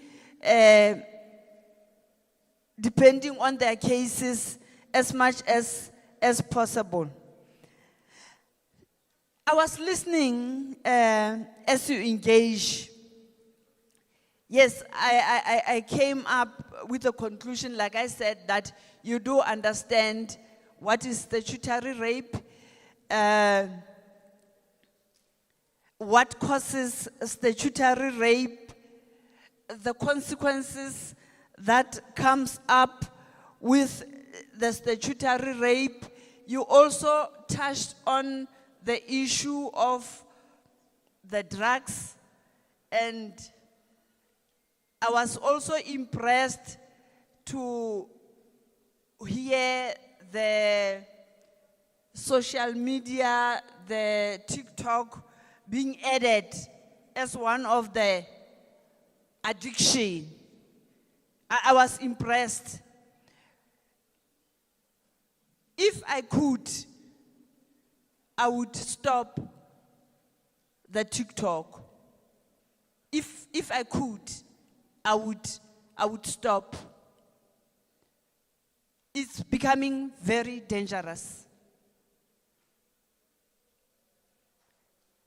It is becoming very dangerous for you.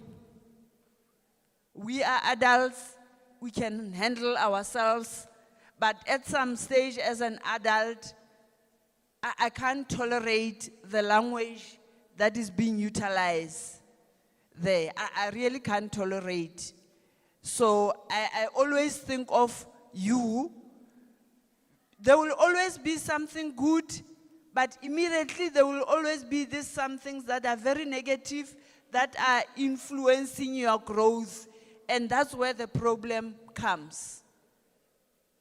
Sometimes, yes, we want to get a space to laugh and what, but there's a lot of things that are happening in that space that are very harmful for your growth. So I was really impressed to hear it coming from you that is becoming an addiction.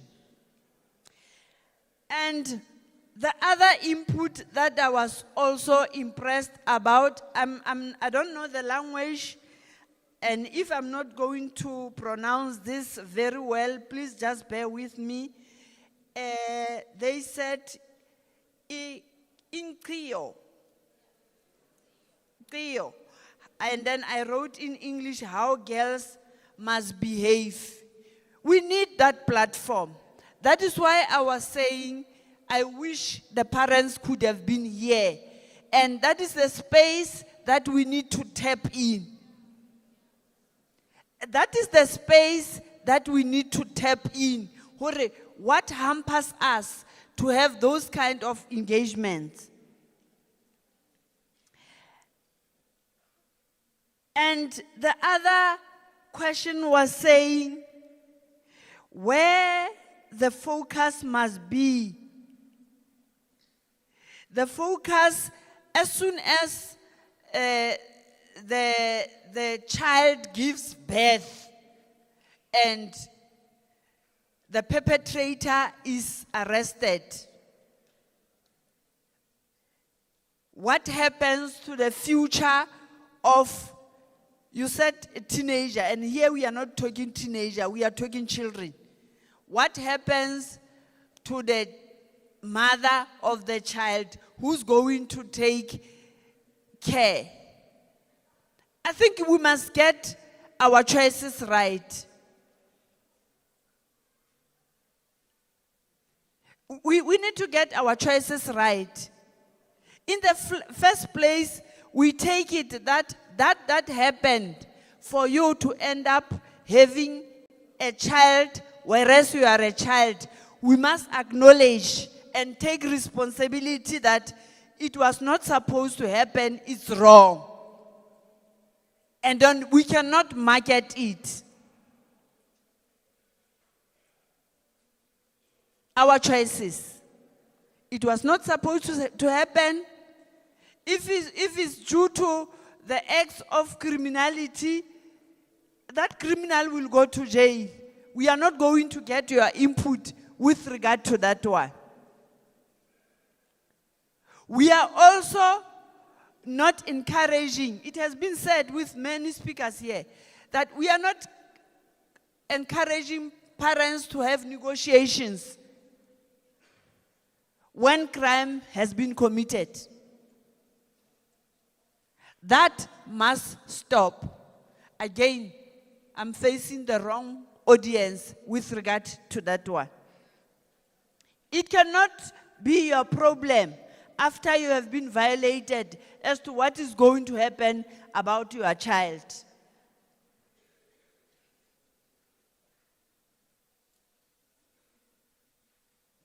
Yeah, that was those things that I picked up from you, and then I realized that, yeah, we are having ambassadors that can go out and spread the word.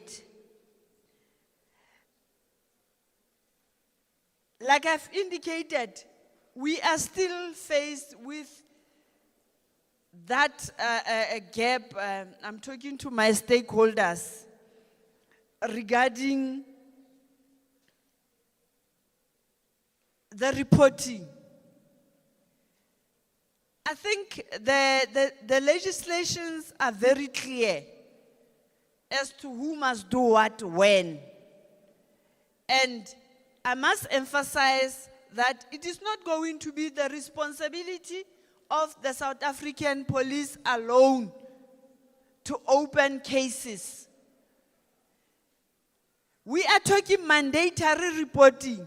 Mandatory reporting is saying, I happen to meet this particular child and I realize that the child is pregnant, if that is the case. And upon interview with the child revealed 1, 2, 3, 4. You give me that statement. And then we continue with the investigation. And let's please get the accurate, full particulars of the child in question. The full address. We are getting a hiding of cases where the victims cannot be traced. And you ask yourself, others deliberately they give wrong addresses. Others, maybe it's just an oversight for not giving or for not getting the detailed contacts so that social development, SAPS can follow up in making sure that NPA receive those cases. Basic education, please also from the schools. It's not wrong to report a crime. It is not wrong. All of us, if we can do it, then these people that are getting to our children, they will realize that government is taking a stand and no one is going to go scot-free. We need to make sure that the rights of our children are protected and the perpetrators goes behind bars. Coming to the issue of reporting, there was also something that was mentioned. It disturbed me. And social development, you will assist me. I know there are social workers there. How can society help without adding shame? That was the question that came from the floor. It says, I will report, I will be left with a stigma that this has happened to me. I will report, somebody's going to be arrested, and I'm going to be blamed that I started it or I've done 1, 2, 3. How do we protect them? How do we empower them to make sure that they freely report without being blamed? Remember, some of them, they are being violated by the stepfathers. Some of them, they are being violated by their biological parents. How? How do we protect them? That is a strong message from them to say, how can we be protected without shame being added to us? It's our homework as stakeholders, as we continue engaging with them as to how are we going to assist them. But I'm assuring you, we will continue making sure that the perpetrators are held accountable. I think that the issue of shame, we are covered. It's just for you, as soon as you know that this is your position, speak out. As soon as possible, the social worker, they will come and they will make necessary interventions to make sure that you don't feel guilt after you have revealed. And let's, as stakeholders, continue working together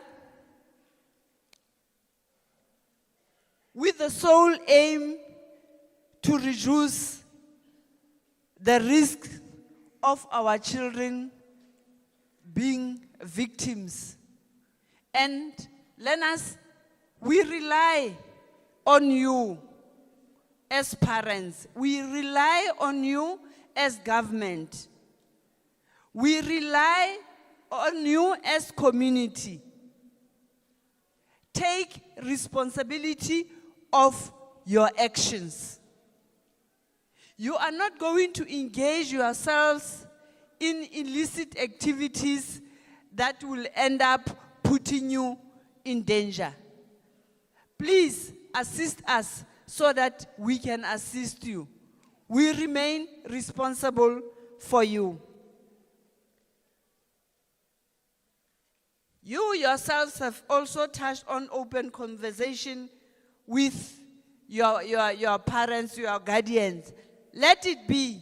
Continue having conversations with your guardians so that you know your boundaries as and when you enter into relationship. Parental and guardian support also, in the absence of the government, remains very key.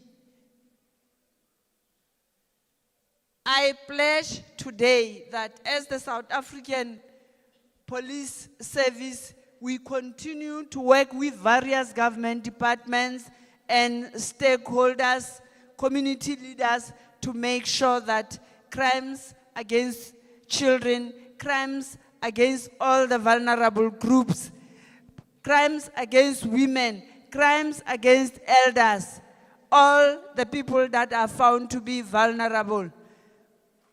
We commit ourselves that we soldier on and we remain responsible for the effective investigation of crime, for effective prevention, and making sure that at the end of the day, all the perpetrators are taken to prison. Let's remain responsible as we enter the Youth Month.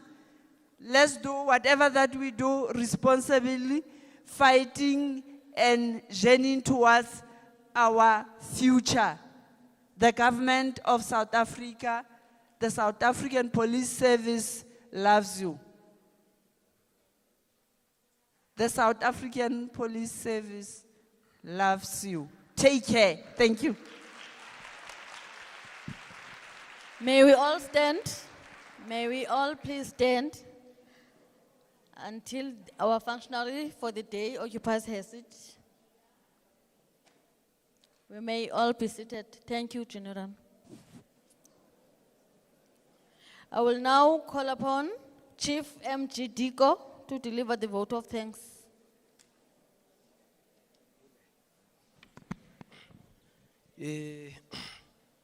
Masibulele mphathi nkqubo nabo bonke ophethe nabo umnikazi weprogram uCommissioner uDeputy National Commissioner nabo bonke ogxa bakhe abafundi usodolophu wethu umama uSpeaker no Chief Whip i-departments zethu ngelika Kristu igama amen awam nje mancinci ngawokwenza umbulelo ngelilima belisenziwa namhlanje mamu National Deputy Commissioner sibamba ngazibini because I believe into kokuba it's your project nguwe uleader wale project sibamba ngazibini mama awuhambi wedwa ke sibonile buhamba no provincial commissioner uhamba no regional commissioners kanti no Ntabankulu commissioner your lieutenants i-departments ezilapha your social development, home affairs, community safety, NPA, correctional services, South African Police, COGTA, our municipality, ndifuna ukuthi nje ngegama elinye bazali sithi ithi intetho yalapha eAfrika, it takes a village to grow a child.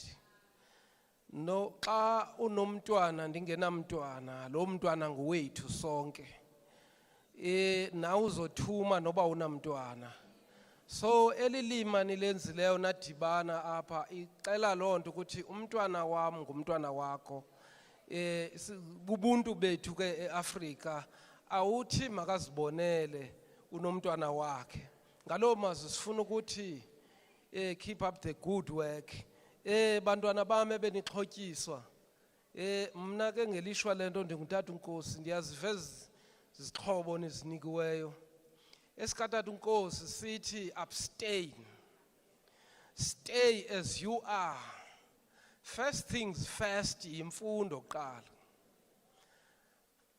Ungazube now ne ID una 18 years, but as long you are still not independent, we are still living under your children, you are not independent. You are not allowed to have sex out of marriage.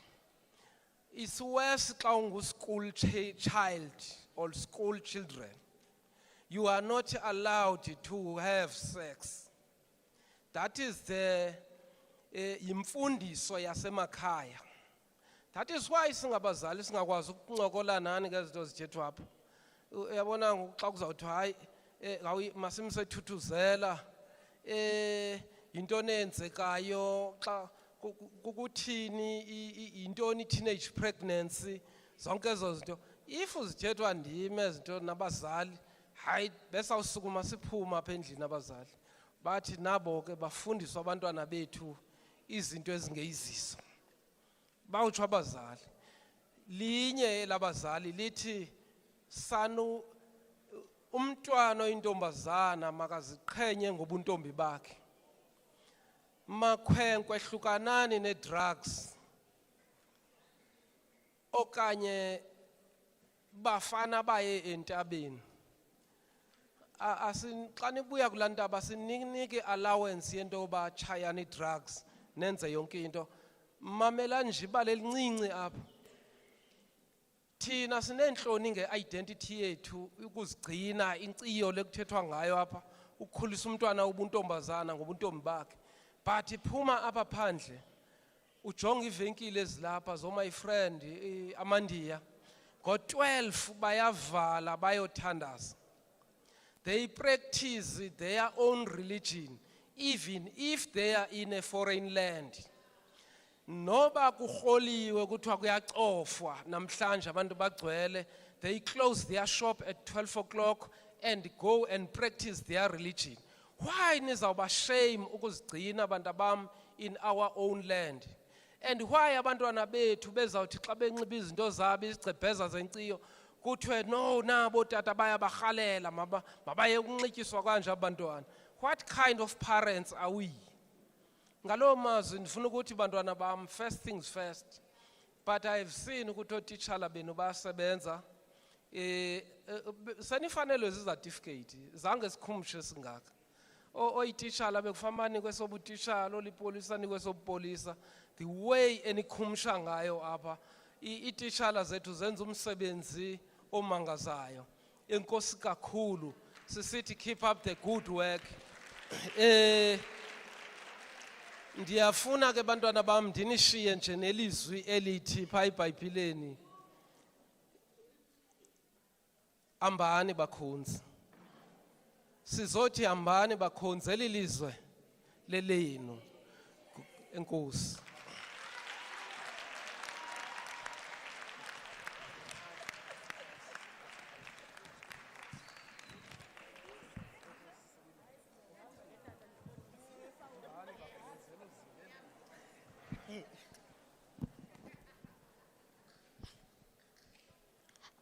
Thank you, Chief, and also thank to you guys as the audience for being such great people.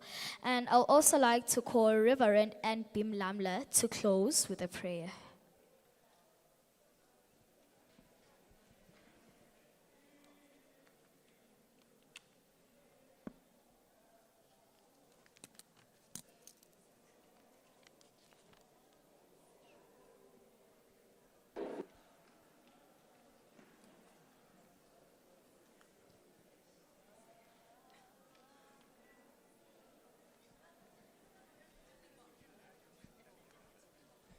Hallelujah. Hallelujah. Khona ingoma ke ethandwa kakhulu kwelinye ilizwe ethi sinelizwi likaThixo siba sinobomi ngalo. Cela sisukume sawuthandaza sicela intsikelelo kubawo. Kanhlabelele lo ngoma sisifefe nje just chorus bay 1 sidlulisa umyalezo oya emazulwini egameni lenkosi uJesu.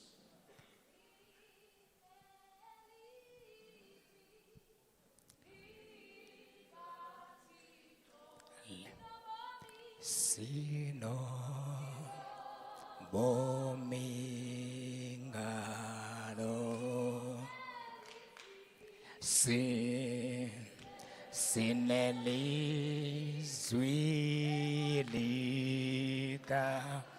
lika Thixo sinobomi ngalo. Thanks so much. Noba sizothandaza sicela intsikelelo kusombawo. Cela ukudlulisa amazwi on behalf of iSACC kumsebenzi omhle kangaka egameni lamaZulu nomoya oyingcwele.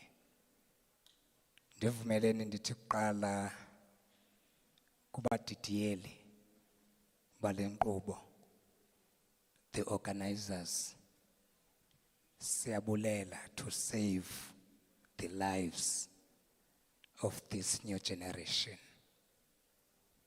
This is our investment. Without them, there is no nation, or else ilizwe alikho. Uba bekuthiwa ndithetha ndivule iBhayibhile njengoko ndizawuthandaza, bendizothi nina nisindileyo ekreleni, hambani ningemi, iJerusalem ithi qatha. Cela ukuyisonga ngelithi lanto ethi life it's about choices. So wish si-installile kwi-mindsets zethu. Abazali abakhona apha nankumphako endicela ukubanikezela wona. Umqeqeshe umntana ngelixesha esakhula. Proverbs 22 verse number 6. Train up a child, sathandazela kulo mazwi, in the way he should go, and when he is old, he will not depart from it. Bayichazile ke abantwana imeko abahlangana nazo. Ezinye zizigqibo ezithathwe babo, kodwa ezinye zimeko thina esesahamba safeyila as parents. Ithi ke loo nto noba sizobathatha sibanyusela kuNkulunkulu sizawuthandaza sisonke. Ndinothile le nto ethi abantwana abaninzi abaye babreaka ezikolweni due to a teenage pregnancy bagqibela sebeyingxaki even naku-social development because imisebenzi ayifumaneki indawo. Yenze loo nto la poverty bebeyicinezela okokoko, ufumanisa into beyawugqibela ichaphazela the whole family. Ithi ke loo nto sinoxanduva, singurhulumente, sinoxanduva, siyi-community. Ndivumelene ndithi noba ndingatshongo into yoba ndikhahlela kubani nabani, ndithi all protocol observed, sinyusele lo mhlangano egameni lenkosi uJesu. Father Lord, sibulela kakhulu Thixo wethu kube kuhle, sive kamnandi ukuba nawe apha moya oyingcwele. Thixo wethu, we know ukuthi bebekhona abantu malusulungileyo oye wangena ncakasana kwinhliziyo nengqondo zabo, ukuze Thixo wethu ngelixesha thina sihlangane kule ndawo sizoxhobisa i-leaders zelizwe lakokwethu. Okuthethwe apha ke Thixo wethu siyakutyala, siyaku-installa ezingqondweni zabo nasezinhliziyweni zabo egameni likaYesu Kristu waseNazaretha. Father, we know ukuthi Thixo wethu imbewu ewele apha ngomso kuza kuba ihistory into basake sahlangana ngelizwe eliparalyzed. Kodwa Thixo wethu sithetha impiliso, sithetha Thixo wethu siyadala egameni likaYesu, ngoba okungenzeki kubantu kuwe kuyenzeka njengoThixo. Nguwe lo othe unenjongo eziqaqambileyo nefuture eqaqambileyo ngomntana lapha. Futhi Thixo wethu wasixelela kakuhle ezwini lakho into kokuba isela alizi lingezanga kuzokuba liqhele lichabalalise, Kodwa wena as the Lord ukhoyo ukuze uze nobomi. We know Thixo wethu into yokuba ngalo eli xesha ngawo lo mzuzu, this is not a joke. Kodwa injongo yakho njengoThixo. Makuzaliseke ke ba izwi lakho egameni nasegazini lenkosi yethu Yesu Kristu. Amen. Ngoba ndibonile kuphethwe izinto ezingathi zoya phansi kwempumlo, ngicela nisose nisikelele ukutya nizokutya egameni lenkosi yethu Yesu Kristu. Abantu mathi amen. Cela sicimele sisikelele ukutya. Father Lord, sibulela konke Thixo wethu okuzotyiwa kule ndawo, izandla ezikuphekileyo. Sicela ukusinethemba nokholo ukuze kwenzeke kungasweleki into apho bekusuka khona egameni nasegazini lenkosi yethu Yesu Kristu. Amen. Thank you very much, Reverend Mlamla. While the SAPS band is preparing to accompany our dignitaries, I will make this announcement. I request that dignitaries and panelists go to the holding room that they were served in the